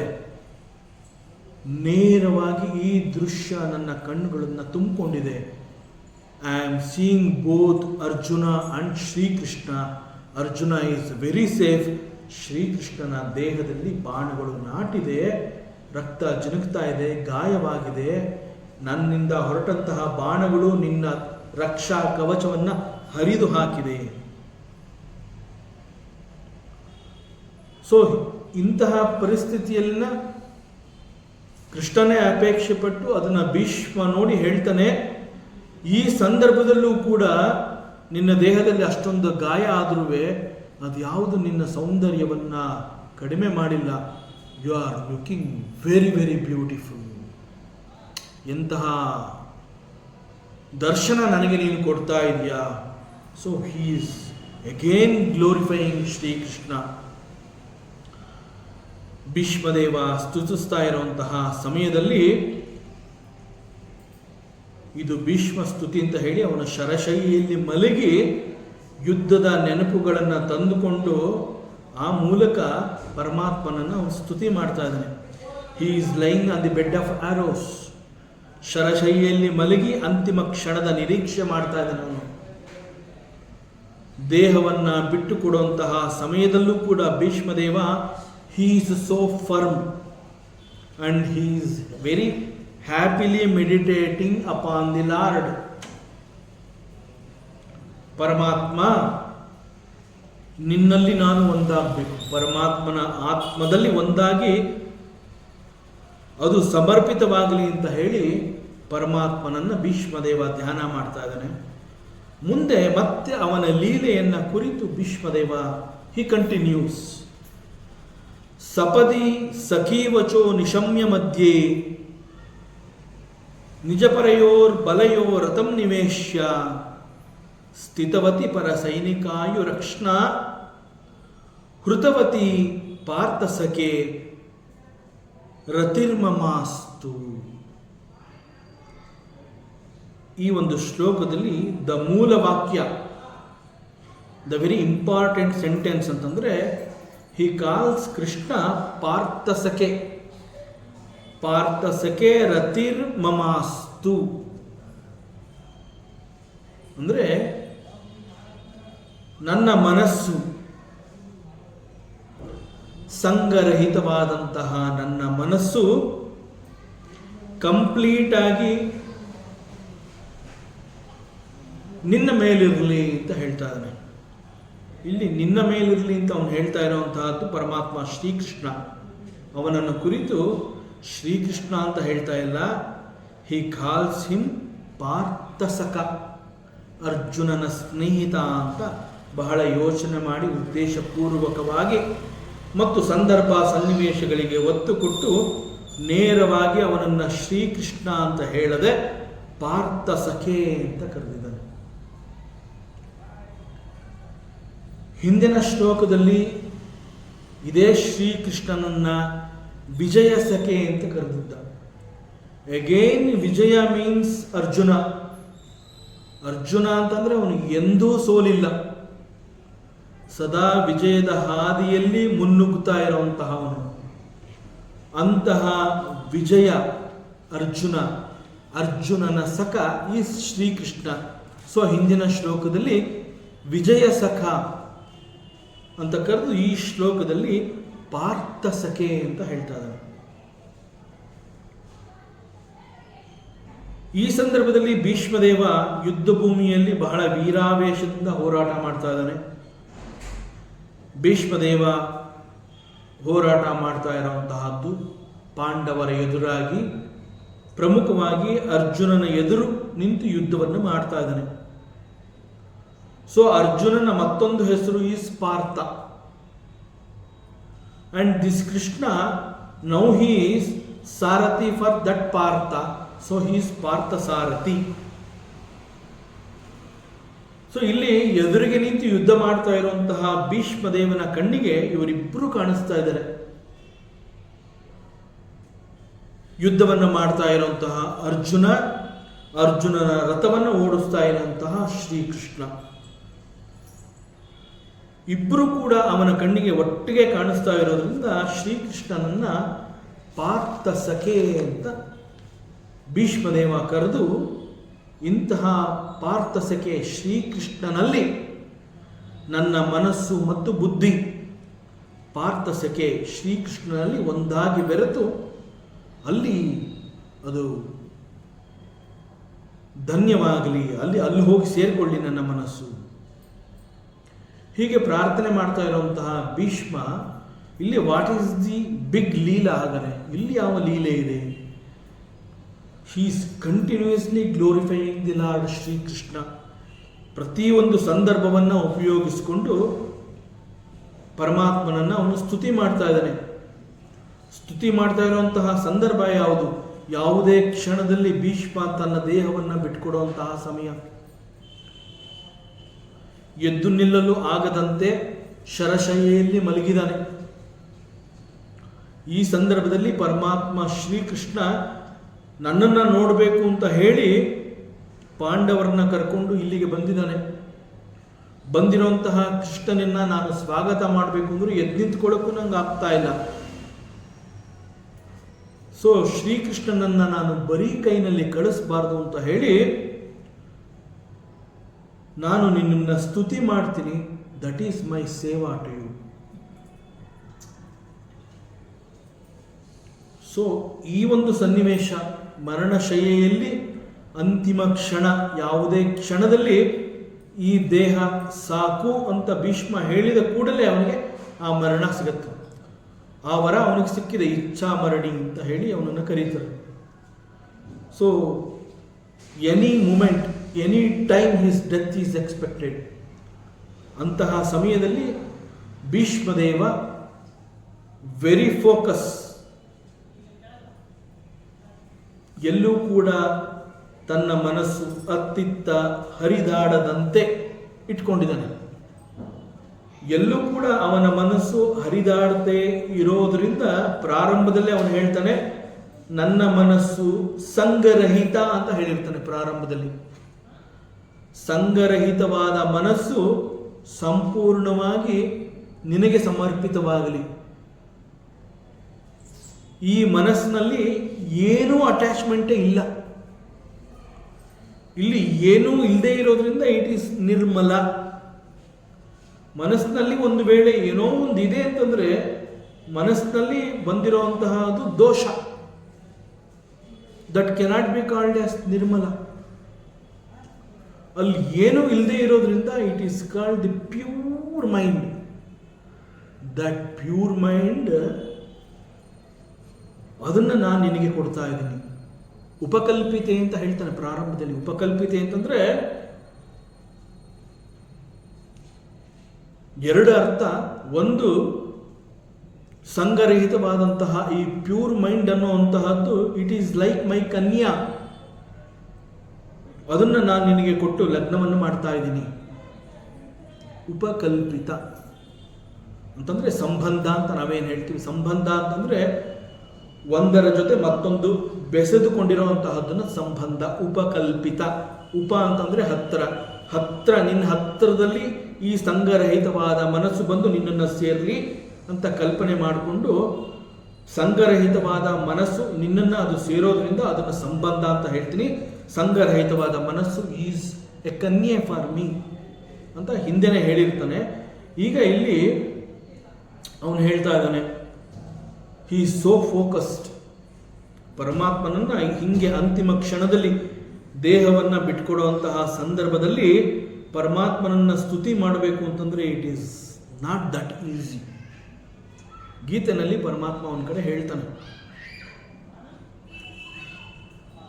ನಿನ್ನ ಅಂತಿಮ ಕ್ಷಣದಲ್ಲಿ ನಿನ್ನ ಯೋಚನೆ ಏನಿರುತ್ತೆ ಅದು ನಿನ್ನ ಮುಂದಿನ ಗತಿಯನ್ನು ತೋರಿಸುತ್ತೆ ಅಂತ ಹೇಳ್ತಾನೆ.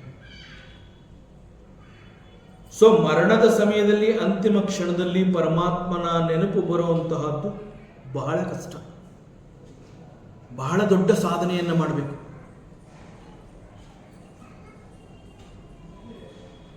ಭಾಗವತದಲ್ಲಿ ಅನೇಕ ಪುರಾಣಗಳಲ್ಲಿ, ಎಸ್ಪೆಷಲಿ ಗರುಡ ಪುರಾಣದಲ್ಲೆಲ್ಲ ಹೇಳುತ್ತೆ, ದೇಹ ಜರ್ಜರಿತವಾಗಿ ಅದು ಪ್ರಾಣ ಹೋಗುವಂತಹ ಸಂದರ್ಭದಲ್ಲಿ ಗಂಟಲಿನಿಂದ ಪರಮಾತ್ಮನ ಹೆಸರಿರಲಿ, ಸ್ಮರಣೆ ಇರಲಿ, ಅಲ್ಲಿ ಕಫ ಸೇರ್ಕೊಂಡಿರುತ್ತೆ, ಗೊರ್ರು ಅಂತ ಇರುತ್ತೆ. ಸೊ ಅದಕ್ಕೆ ದಾಸರು ಹೇಳ್ತಾರೆ, ನಾಲಿಗೆ ಇರುವಾಗ ನರಜನ್ಮ ಸಿಕ್ಕಾಗ ಕೃಷ್ಣ ಎನ್ನಬಾರದೆ. ಹೀಗೆ ಮರಣಶೈಲಿಯಲ್ಲಿ ದೇಹವನ್ನು ಬಿಟ್ಕೊಡುವಂತಹ ಈ ಸಂದರ್ಭದಲ್ಲಿ ಭೀಷ್ಮ ಈಸ್ ಸೋ ಫೋಕಸ್ಡ್. ಇದು ಹೇಗೆ ಸಾಧ್ಯ? ಇಷ್ಟೊಂದು ಫೋಕಸ್ ಆಗಿರೋದಕ್ಕೆ ಹೇಗೆ ಸಾಧ್ಯ ಅಂತಂದರೆ ಹಿ ಹ್ಯಾಸ್ ಗಾಟ್ ದಟ್ ಸಂಘರಹಿತವಾದ ಮನಸ್ಸು ಅವನದಾಗಿರೋದ್ರಿಂದ it is possible for Bhishmadeva. So ಅವನು ಹೇಳ್ತಾ ಇದ್ದಾನೆ, ಭೀಷ್ಮದೇವ ಒಂದು ಹಳೆಯ ಪ್ರಸಂಗವನ್ನು ನೆನಪು ಮಾಡಿಕೊಂಡು ಅವನು ಹೇಳ್ತಾ ಇದ್ದಾನೆ, ಸಪದಿ ಅಂತಂದರೆ ಯುದ್ಧಭೂಮಿ, ಯುದ್ಧ ಕ್ಷೇತ್ರ ಅಂತ ನಾವೇನು ಹೇಳ್ತೀವಿ, battle field, war field, that is called ಸಪದಿ. ಸೊ ಈ ಸಪದಿಯಲ್ಲಿ, ಯುದ್ಧ ಭೂಮಿಯಲ್ಲಿ ಸಖೀವಚಃ, ವಚಃ ಅಂತಂದರೆ ಮಾತು ಅನ್ನುವಂತಹದ್ದು, ಅದರ ಅರ್ಥ. ಇಲ್ಲಿ ಸಖೀವಚಃ, ಒಬ್ಬ ಸ್ನೇಹಿತ ಒಂದು ಮಾತು ಹೇಳ್ತಾ ಇದ್ದಾನೆ ಎನ್ನುವ ಅರ್ಥ. ಇಲ್ಲಿ ಸಖೀವಚ ಅಂತ ಹೇಳಿರೋದ್ರಿಂದ it must be the Arjuna's ವಚಃ, ಅರ್ಜುನನ ಒಂದು ಆದೇಶವಾಗಿರುತ್ತೆ ಇದು. ಸಖೀವಚ, ಅರ್ಜುನ ಹೇಳ್ತಾ ಇದ್ದಾನೆ ಶ್ರೀಕೃಷ್ಣನಿಗೆ. ಅರ್ಜುನ ಹೇಳ್ತಾ ಇದ್ದಾನೆ ಅಂತಂದ್ರೆ Arjuna is a fighter now. ಅವನ ರಥದಲ್ಲಿ ಸಾರಥಿಯಾಗಿ ಶ್ರೀಕೃಷ್ಣ ಬಂದಿರೋದ್ರಿಂದ Arjuna has to command and Krishna has to obey. But command ಅಂತ ಹೇಳಿದಾಗ ಅದು ಆಜ್ಞೆ ಅಂತ ಅನ್ನಿಸ್ಕೊಂಡ್ಬಿಡುತ್ತೆ.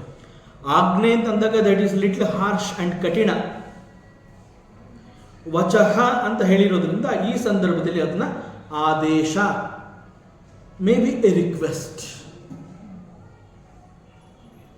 ಹೀಗೆ ಮಾಡು ಅಂತ ನಾವೇನು ಹೇಳ್ಕೊತೀವಿ, ದಟ್ ಈಸ್ ವಚ ಹಿಯರ್, ಆದೇಶ. ಸೊ ಇಲ್ಲಿ ಸಖೀ ವಚಃ, ನಾ ಹೇಳ್ತಾ ಇದ್ದೀನಿ, ಬಹಳ ನಯವಾಗಿ ವಿನಯವಾಗಿ ಕೇಳ್ಕೊತಾ ಇದ್ದೀನಿ. ಸೊ ಯುದ್ಧ ಭೂಮಿನಲ್ಲಿ ಅರ್ಜುನ ಹೀಗೆ ಶ್ರೀಕೃಷ್ಣನನ್ನ ಕುರಿತು ಸಖೀವಚಃ, ಹೇ ಸ್ನೇಹಿತ, ನಾನು ನಿನ್ನನ್ನು ಕೇಳ್ಕೊತಾ ಇದ್ದೀನಿ, ನಾನು ನಿನಗೆ ಒಂದು ಆದೇಶವನ್ನು ಕೊಡ್ತಾ ಇದ್ದೀನಿ, ದಯಮಾಡಿ ನಡೆಸ್ಕೊಡು. Actually that is the vinaya of Arjuna. But ಅಲ್ಲಿ ಆ ಸಂದರ್ಭದಲ್ಲಿ ಇಷ್ಟೆಲ್ಲ ವಿಚಾರಗಳು ಬರೋದಿಲ್ಲ. ಅರ್ಜುನ ಉವಾಚ, ಅರ್ಜುನ ಹೇಳ್ತಾ ಇದ್ದಾನೆ ಅಂತಾನೆ ಸ್ಟಾರ್ಟ್ ಆಗತ್ತದು.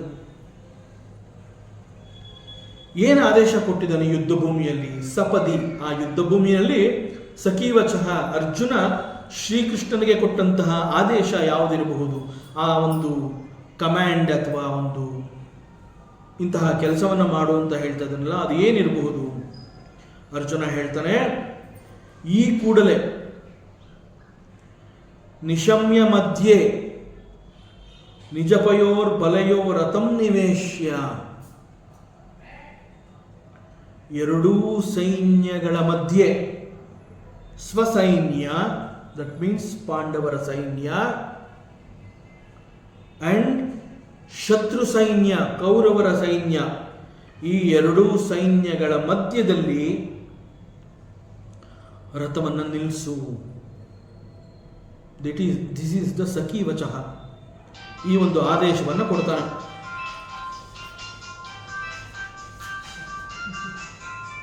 ಹಾಗೆ ಹೇಳಿದಾಗ ಶ್ರೀಕೃಷ್ಣ ಹಿ ಅಕ್ಸೆಪ್ಟ್ಸ್, ಬಿಕಾಸ್ ಯುದ್ಧ ಮಾಡ್ತಾ ಇರುವಂತಹದ್ದು ಅರ್ಜುನ, ಅವನಿಗೆ ಅನುಕೂಲ ಆಗುವ ಹಾಗೆ ನಾನು ರಥ ಓಡಿಸ್ಬೇಕು. ಸೊ ಅವನೇನೋ ಕೇಳ್ಕೊತಾ ಇದ್ದಾನೆ, ಎರಡೂ ಸೈನ್ಯಗಳ ಮಧ್ಯದಲ್ಲಿ ರಥವನ್ನು ನಿಲ್ಲಿಸು. ಅವನು ಕೇಳ್ಕೊತಾ ಇದ್ದಾನೆ, ಲೆಟ್ ಮೀ ಒಬೇ ಅಂತ ಹೇಳಿ ಆ ರಥವನ್ನು ಅಲ್ಲಿ ನಿಲ್ಲಿಸ್ತಾನೆ. ಸೊ ಇಲ್ಲಿ ಭೀಷ್ಮ ಸ್ತುತಿನಲ್ಲಿ ಈ ರೀತಿ ಹೇಳಿರುವಂತಹದ್ದು ನಮಗೆ ಗೀತೆಯ ಮೊದಲನೆಯ ಅಧ್ಯಾಯದ ಒಂದು ಶ್ಲೋಕ ಕೂಡ ಜ್ಞಾಪಕ ಬರುತ್ತೆ. ಅಲ್ಲಿ ಅರ್ಜುನ ಶ್ರೀಕೃಷ್ಣನನ್ನು ಹೇಳ್ತಾನೆ, ಎರಡೂ ಸೇನೆಯ ಮಧ್ಯದಲ್ಲಿ ರಥವನ್ನು ನಿಲ್ಲಿಸು. ಯಾಕೆ ಅಂತಂದ್ರೆ, ಎದುರುಗಡೆಯ ಸೈನ್ಯದಲ್ಲಿ ನನ್ನ ಎದುರಾಗಿ ನಿಂತು ಹೋರಾಡ್ತಾ ಇರುವಂತಹವ್ರು ಯಾರು ಅನ್ನೋದು ನನಗೆ ಗೊತ್ತಾಗಬೇಕು. ನನ್ನ ಎದುರಾಳಿ ಯಾರು ಅಂತ ಗೊತ್ತಾದರೆ ಅವನು ಯಾವ ತಂತ್ರವನ್ನು ಈ ಯುದ್ಧದಲ್ಲಿ ಹೆಣಿಬಹುದು ಅನ್ನೋದು ನನಗೆ ಗೊತ್ತಾಗುತ್ತೆ. ಪ್ರತಿತಂತ್ರವನ್ನು ನಾನು ಕೂಡ ಹೆಣೆಯೋದಕ್ಕೆ ನನಗೆ ಇದು ಅನುಕೂಲವಾಗುತ್ತೆ. So I am requesting you, ಸೇನೆಯೋರ್ ಉಭಯೋರ್ ಮಧ್ಯೆ ರಥಂ ಸ್ಥಾಪಯಾಮಿಚ್ಯುತ. ಸೊ ಹೀಗೆ ಹೇಳ್ತಾನೆ. ಇಲ್ಲಿ ಯುದ್ಧ ಅಂತಂದಾಗ ಎದುರಾಳಿ ಯಾರು ಅನ್ನುವಂತಹದ್ದು ಶ್ರೀಕೃಷ್ಣನಿಗೆ ಗೊತ್ತು, ಕೌರವರು ಅರ್ಜುನನಿಗೆ ಗೊತ್ತು. ಎದುರಾಳಿ ಯಾರು ಅಂತಂದ್ರೆ ಇಡೀ ಕೌರವ ಸೇನೆಯಲ್ಲಿ ಎಲ್ಲರೂ ಪಾಂಡವರ ಎದುರಾಗಿ ಯುದ್ಧ ಮಾಡಿರ್ತಾರೆ. ಆದರೂ ಕೂಡ ಅರ್ಜುನ ಈ ರೀತಿ ಕೇಳ್ಕೊತಾ ಇದ್ದಾನೆ. ಸೊ ಕೃಷ್ಣನಿಗೆ ಗೊತ್ತಾಗುತ್ತೆ. So what is the Leela here? So ಹೀಗೆ ಅಲ್ಲಿ ಎರಡು ಸೇನೆಗಳ ಮಧ್ಯದಲ್ಲಿ ರಥವನ್ನು ತಂದು ನಿಲ್ಲಿಸ್ತಾನೆ. ಆಗ ನೋಡ್ತಾನೆ, ಅಲ್ಲಿ ದುರ್ಯೋಧನ ಬರ್ತಾನೆ. ದುರ್ಯೋಧನ ಬಂದು ಭೀಷ್ಮನನ್ನ ಭೇಟಿ ಮಾಡ್ತಾನೆ. ಭೇಟಿ ಮಾಡಿದಾಗ ಸಹಜವಾಗಿ ದುರ್ಯೋಧನನಿಗೆ ಸ್ವಲ್ಪ ಹೆದರಿಕೆ ಇರುತ್ತೆ. ಸೊ ದುರ್ಯೋಧನನಿಗೆ ಧೈರ್ಯ ತುಂಬಬೇಕು ಅಂತ ಹೇಳಿ ಮೊಟ್ಟ ಮೊದಲ ಬಾರಿಗೆ ಯುದ್ಧ ಭೂಮಿಯಲ್ಲಿ ಬಹಳ ಜೋರಾಗಿ ಸಿಂಹನಾದವನ್ನು ಮಾಡಿ ಶಂಖವನ್ನು ಊದಿದ್ದು ಭೀಷ್ಮ. ಸೊ ಈ ಪ್ರಕಾರ ಯುದ್ಧಕ್ಕೆ ಮೊದಲು ಅನುಮತಿಯನ್ನ ಅಥವಾ ಸಿಗ್ನಲ್ ಅದು ಕೊಟ್ಟಿದ್ದು ಕೌರವರ ಕಡೆಯಿಂದ. ಭೀಷ್ಮ ಶಂಖನಾದ ಮಾಡ್ತಾನೆ. ಭೀಷ್ಮ ಶಂಖನಾದ ಮಾಡಿದ ಮೇಲೆ ಆ ಕೌರವ ಸೇನೆಯಲ್ಲಿ ಅಲ್ಲಿವರೆಗೆ ಅವರಲ್ಲಿ ಹುದುಗಿದ್ದಂತಹ ಭಯ, ಆತಂಕ ಆ ಎಲ್ಲವೂ ಕರಗಿ ಅವರಲ್ಲಿ ಉತ್ಸಾಹ ಉಂಟಾಗುತ್ತೆ. ಆಗ ಉಳಿದ ಅನೇಕರು ಕೌರವರ ಕಡೆಯಿಂದ ಭೀಷ್ಮನನ್ನ ಅನುಮೋದಿಸಿ ಮತ್ತೆ ಮತ್ತೆ ಅವರೆಲ್ಲರೂ ಕೂಡ ಶಂಖನಾದವನ್ನು ಮಾಡ್ತಾರೆ, ರಣಕಹಳೆಯನ್ನು ಊದ್ತಾರೆ, ತಮಟೆಯನ್ನು ಬಾರಿಸ್ತಾರೆ, ವೀರಾವೇಶದಿಂದ ಕೂಗು ಹಾಕಿ ಆ ಯುದ್ಧ ಭೂಮಿಯಲ್ಲಿ ಸಿಂಹನಾದವನ್ನು ಮಾಡಿ ಗರ್ಜಿಸ್ತಾರೆ. ಇದಾದ ಮೇಲೆ ಪಾಂಚಜನ್ಯಂ ಋಷಿಕೇಶೋ ದೇವದತ್ತಂ ಧನಂಜಯ, ಪರಮಾತ್ಮ ಶ್ರೀಕೃಷ್ಣ ಅವನು ಕೂಡ ಶಂಖನಾದ ಮಾಡ್ತಾನೆ. ಅರ್ಜುನ ಶಂಖನಾದ ಮಾಡ್ತಾನೆ, ಭೀಮಸೇನ ಶಂಖನಾದ ಮಾಡ್ತಾನೆ. ಶ್ರೀಕೃಷ್ಣನ ಶಂಖದ ಹೆಸರು ಪಾಂಚಜನ್ಯ, ಅರ್ಜುನನ ಶಂಖ ಇಸ್ ದೇವದತ್ತ, ಭೀಮನ ಶಂಖ ಇಸ್ ಕಾಲ್ಡ್ ಪೌಂಡ್ರ. ಹೀಗೆ ಎರಡೂ ಕಡೆಯವರು ಒಟ್ಟಿಗೆ ಶಂಖನಾದವನ್ನು ಮಾಡಿದಾಗ both of them they have agreed, they have come to one common ಉದ್ದೇಶಕ್ಕೆ ಅಲ್ಲಿ ಬಂದು ನಿಂತಿದ್ದೀವಿ ಅನ್ನುವಂತಹದ್ದನ್ನು ದೃಢಪಡಿಸ್ತಾರೆ. ಕೌರವರು ಶಂಖನಾದ ಮಾಡಿದ ನಂತರ ಪಾಂಡವರು ಕೂಡ ಮಾಡ್ತಾರೆ. ದಟ್ ಮೀನ್ಸ್ ಕೌರವರ ಸೇನೆ ಶಂಖನಾದ ಮಾಡುವ ಮೂಲಕ ಎದುರಾಳಿಗೆ ಕೊಟ್ಟಂತಹ ಸಂದೇಶ, now we are ready to fight against you. ಆ ಸಂದೇಶ ರವಾನೆ ಆದ ಕೂಡಲೇ ಪಾಂಡವರು ಕೂಡ ಶಂಖನಾದವನ್ನು ಮಾಡ್ತಾರೆ. ಗರ್ಜನೆಯನ್ನು ಮಾಡ್ತಾರೆ. So that means both the sene, both Kauravas and Pandavas, now they are ready. ಆ ಯುದ್ಧಕ್ಕೆ ಅವರಿಬ್ಬರು ಅನುಮತಿಯನ್ನು ಕೊಡ್ತಾರೆ. ಇಲ್ಲಿ ನಾವು ಅಬ್ಸರ್ವ್ ಮಾಡಬೇಕಾಗಿರುವಂತಹದ್ದು ಏನು ಅಂತಂದ್ರೆ, ಕೌರವರು ಶಂಖನಾದವನ್ನು ಮಾಡ್ತಾರೆ, ರಣಕಹಳೆಯನ್ನು ಮಾಡ್ತಾರೆ, ಸಿಂಹನಾದವನ್ನು ಮಾಡ್ತಾರೆ, ತಮಟೆಯ ನಗಾರಿಯನ್ನು ಬಾರಿಸ್ತಾರೆ, ಕುಣಿದು ಕುಪ್ಪಳಿಸ್ತಾರೆ ಯುದ್ಧ ಭೂಮಿಯಲ್ಲಿ. ಆದರೆ ಅದು ಯಾವ ಪ್ರಭಾವವನ್ನು ಕೂಡ ಬೀರಲಿಲ್ಲ. ಬಟ್ ವೆನ್ ಪಾಂಡವಾಸ್, ಕೌರವರ ನಂತರದಲ್ಲಿ ಪಾಂಡವರು ಕೂಡ ಶಂಖನಾದವನ್ನು ಮಾಡ್ತಾರೆ. ಪಾಂಡವರ ಶಂಖನಾದ ಕೌರವರ ಎದೆಯಲ್ಲಿ ನಡುಕವನ್ನು ಹುಟ್ಟಿಸುತ್ತೆ. ನೌ ಕಮಿಂಗ್ ಟು ದಿ ಲೀಲೆ, ಈ ಸಂದರ್ಭದ ಲೀಲೆ ಏನು ಅನ್ನುವಂತಹದ್ದು ನೌ ಭೀಷ್ಮದೇವ ಸೇಸ್. ಈ ಸಂದರ್ಭದಲ್ಲಿ ಕೌರವರ ಸಿಂಹನಾದ ಯಾವ ಪ್ರಭಾವವನ್ನು ಉಂಟು ಮಾಡಲಿಲ್ಲ. ಬಟ್ ಪಾಂಡವರ ಸಿಂಹನಾದ ಕೌರವರ ಎದೆಯಲ್ಲಿ ನಡುಕವನ್ನು ಉಂಟು ಮಾಡಿತು ಅನ್ನುವಂತಹದ್ದು ಎಲ್ಲರಿಗೂ ಗೊತ್ತಾಗುತ್ತೆ, ಇನ್ಕ್ಲೂಡಿಂಗ್ ಅರ್ಜುನನಿಗೆ ಕೌರವರಲ್ಲಿ ಒಂದು ಹೆದರಿಕೆ ಉಂಟಾಗಿದೆ ಅನ್ನುವಂತಹ ಸುಳಿವು ಸಿಕ್ಕಿದ ನಂತರ ಕೂಡ ಅರ್ಜುನನ ಮನಸ್ಸಿನಲ್ಲಿ ಒಂದು ಆಲೋಚನೆ ಹುಟ್ಟಿಕೊಳ್ಳುತ್ತೆ.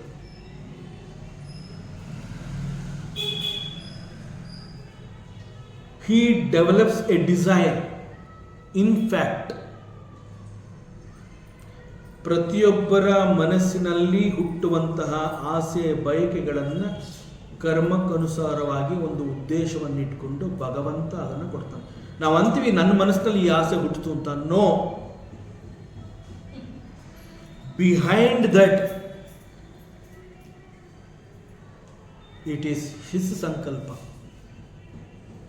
ಅದಕ್ಕೆ ಪ್ರತಿಯೊಂದನ್ನೂ ನಾವು ಭಗವಂತನಿಗೆ ಯಾಕೆ ಸಮರ್ಪಣೆ ಮಾಡಬೇಕು ಅಂತಂದರೆ, ನನ್ನ ಮನಸ್ಸಿನಲ್ಲಿ ಅನಿಸಿದ್ದು ಹೀಗೆ, ಹುಟ್ಟಿದ್ದು ಹೀಗೆ ಅಂತಂದರೆ ಅದನ್ನ ನಾನು ನಂದು ಅಂತ ನಾನು ಹೇಳ್ಕೊತೀನಲ್ಲ, ಆ ಕ್ಷಣದಲ್ಲಿ ಆ ಕರ್ಮಫಲ ಅನ್ನುವಂತಹದ್ದು ನನಗೆ ಅಟ್ಯಾಚ್ ಆಗುತ್ತೆ. ಆ ನಾನು ನನ್ನದು ಅನ್ನೋದು ಪಕ್ಕಕ್ಕಿಟ್ಟು ಸರ್ವವನ್ನ ನಾರಾಯಣ ಏತಿ ಸಮರ್ಪಯಾಮಿ, ಆಫರ್ ಎವ್ರಿಥಿಂಗ್, ಕಾಯ ವಾಚ ಮನಸ, everything, because nothing belongs to you. ನಿಂದು ಅಂತ ಯಾವುದು ಇಲ್ಲ, ನಿಂದು ಅಂತ ಯಾವುದು ಇಲ್ಲದೆ ಹೋದ್ಮೇಲೆ ಅದನ್ನ ನಾನು ನಂದು ಅಂತ ಯಾಕೆ ಹೇಳ್ಕೋತೀಯ? ಈಗ ಇಲ್ಲಿ ಶಂಖನಾದ ಆದಮೇಲೆ ಅರ್ಜುನ ಬಹಳ ಸಂಭ್ರಮದಿಂದ ಇರಬೇಕಿತ್ತು. ಬಟ್ ಅವನ ಮನಸ್ಸಿನಲ್ಲಿ ಒಂದು ಆಲೋಚನೆ ಹುಟ್ಟುತ್ತೆ. ಆ ಆಲೋಚನೆ ನನ್ನ ಮನಸ್ಸಿನಲ್ಲಿ ಹುಟ್ಟಿದ್ದು ಅಂತ ಹೇಳಿ ಅರ್ಜುನ ಏನು ಮಾಡ್ತಾನೆ, ಸೇನೆಯರು ಉಭಯೋರ ಮಧ್ಯೆ ರಥಂ ಸ್ಥಾಪಯ ಮೇಚ್ಯುತ ಅಂತ ಹೇಳಿ ಕೃಷ್ಣನಿಗೆ ಒಂದು ಆದೇಶವನ್ನು ಕೊಡ್ತಾನೆ. Thinking that it is my desire because I want to see who is there on the other side. But it cannot be the desire of Arjuna, it is the sankalpa of Shri Krishna. Whenever in the loka, ಯಾವ ಸಂದರ್ಭದಲ್ಲಿ ಲೋಕದಲ್ಲಿ ಯಾರೆಲ್ಲರಿಗೂ ಈ ಒಂದು depression ಅನ್ನುವಂತಹದ್ದು ಉಂಟಾಗತ್ತೆ, ಆಗ ಅವರೆಲ್ಲರಿಗೂ ಭಗವದ್ಗೀತೆ ಎನ್ನುವಂತಹದ್ದು ಸಿಗಬೇಕು. ಭಗವದ್ಗೀತೆ ಸಿಗಬೇಕು ಅಂತಂದ್ರೆ ಅರ್ಜುನನಿಗೆ ಈ ಒಂದು ಮನೋರೋಗ ಅನ್ನುವಂತಹದ್ದು ಬರಬೇಕು. ದಿಸ್ ಇಸ್ ದಿ ಸಂಕಲ್ಪ. ಬಿಕಾಸ್ ಸಿಂಹನಾದ ಮಾಡಿದ ಕೂಡಲೇ ಇಡೀ ಕೌರವ ಸೇನೆ ಥರ ನಡಗತ್ತೆ. ಅದು ಅರ್ಜುನನಿಗೆ ಗೊತ್ತಾದ ಮೇಲೆ ಅವನು ನಾನು ನೋಡಬೇಕು ಯಾರು ನನ್ನ ಎದುರಿಗೆ ಫೈಟ್ ಮಾಡ್ತಾರೆ ಎನ್ನುವಂತಹ ಒಂದು ಅಹಂಕಾರವನ್ನು ಅವನು ಪ್ರದರ್ಶಿಸ್ತಾನೆ. ಸೊ ಅರ್ಜುನ ಇಡೀ ವಿಶ್ವವನ್ನ ನಿರ್ದೇಶಿಸ್ತಾನೆ, ಇಡೀ ವಿಶ್ವಕ್ಕೆ ಸಾರಥಿ ಆಗಿರ್ತಾನೆ. ಅಂತಹ ಸಾರಥಿ ನನ್ನ ರಥದಲ್ಲಿ ಇದ್ದಾನೆ ಅಂತಂದಾಗ ನಾನು ಯೋಚನೆ ಮಾಡುವಂತಹ ಅವಶ್ಯಕತೆನೇ ಇಲ್ಲ ಅಂತ ಅರ್ಜುನ ತಿಳ್ಕೊಂಡಿದ್ದಿದ್ರೆ ಬಹುಶಃ ಏನೂ ಆಗ್ತಿರ್ಲಿಲ್ಲ. ಆದರೆ ಯುದ್ಧ ನಾನು ಮಾಡ್ತಾ ಇದ್ದೀನಿ, ನಾನು ನೋಡಬೇಕು ಯಾರ್ಯಾರು ನನ್ನ ಎದುರಿಗೆ ನಿಂತು ಫೈಟ್ ಮಾಡ್ತೀನಿ ಅಂತ ಬಂದಿದ್ದಾರೆ, ಆ ವೀರರನ್ನು ನಾನು ನೋಡಬೇಕು ಅನ್ನುವಂತಹ ಅಹಂಕಾರ ಅರ್ಜುನನಲ್ಲಿ ಮೊಳೆತಾಗ ಅವನಲ್ಲಿ ಹುಟ್ಟಿದಂತಹ ಒಂದು ಆಸೆ, that desire is converted into a leela by the lord. ಮತ್ತಷ್ಟು ವಿಚಾರವಿದೆ, ಮುಂದಿನ ಅವಕಾಶದಲ್ಲಿ ಮತ್ತೆ ಮುಂದುವರಿಸೋಣ. ಓಂ ಪೂರ್ಣಮದಃ ಪೂರ್ಣಮಿದಂ ಪೂರ್ಣಾತ್ ಪೂರ್ಣಮುದಚ್ಯತೆ ಪೂರ್ಣಸ್ಯ ಪೂರ್ಣಮಾದಾಯ ಪೂರ್ಣಮೇವಾವಶಿಷ್ಯತೆ.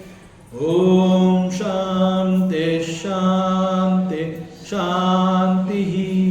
ಹರಿ ಓಂ. ಶ್ರೀ ಗುರುಭ್ಯೋ ನಮಃ. ಹರಿ ಓಂ. ಈ ದಿನದ ಪ್ರವಚನ ಸೇವೆಯನ್ನು ಸದ್ಗುರು ಶ್ರೀ ಚಿಕ್ಕಲಿಂಗಣ್ಣರವರ ಪಾದಚರಣಗಳಲ್ಲಿ ಅತ್ಯಂತ ಭಕ್ತಿಯಿಂದ ಶ್ರದ್ಧೆಯಿಂದ ಅರ್ಪಿಸೋಣ. ಶ್ರೀ ಕೃಷ್ಣಾರ್ಪಣಮಸ್ತು.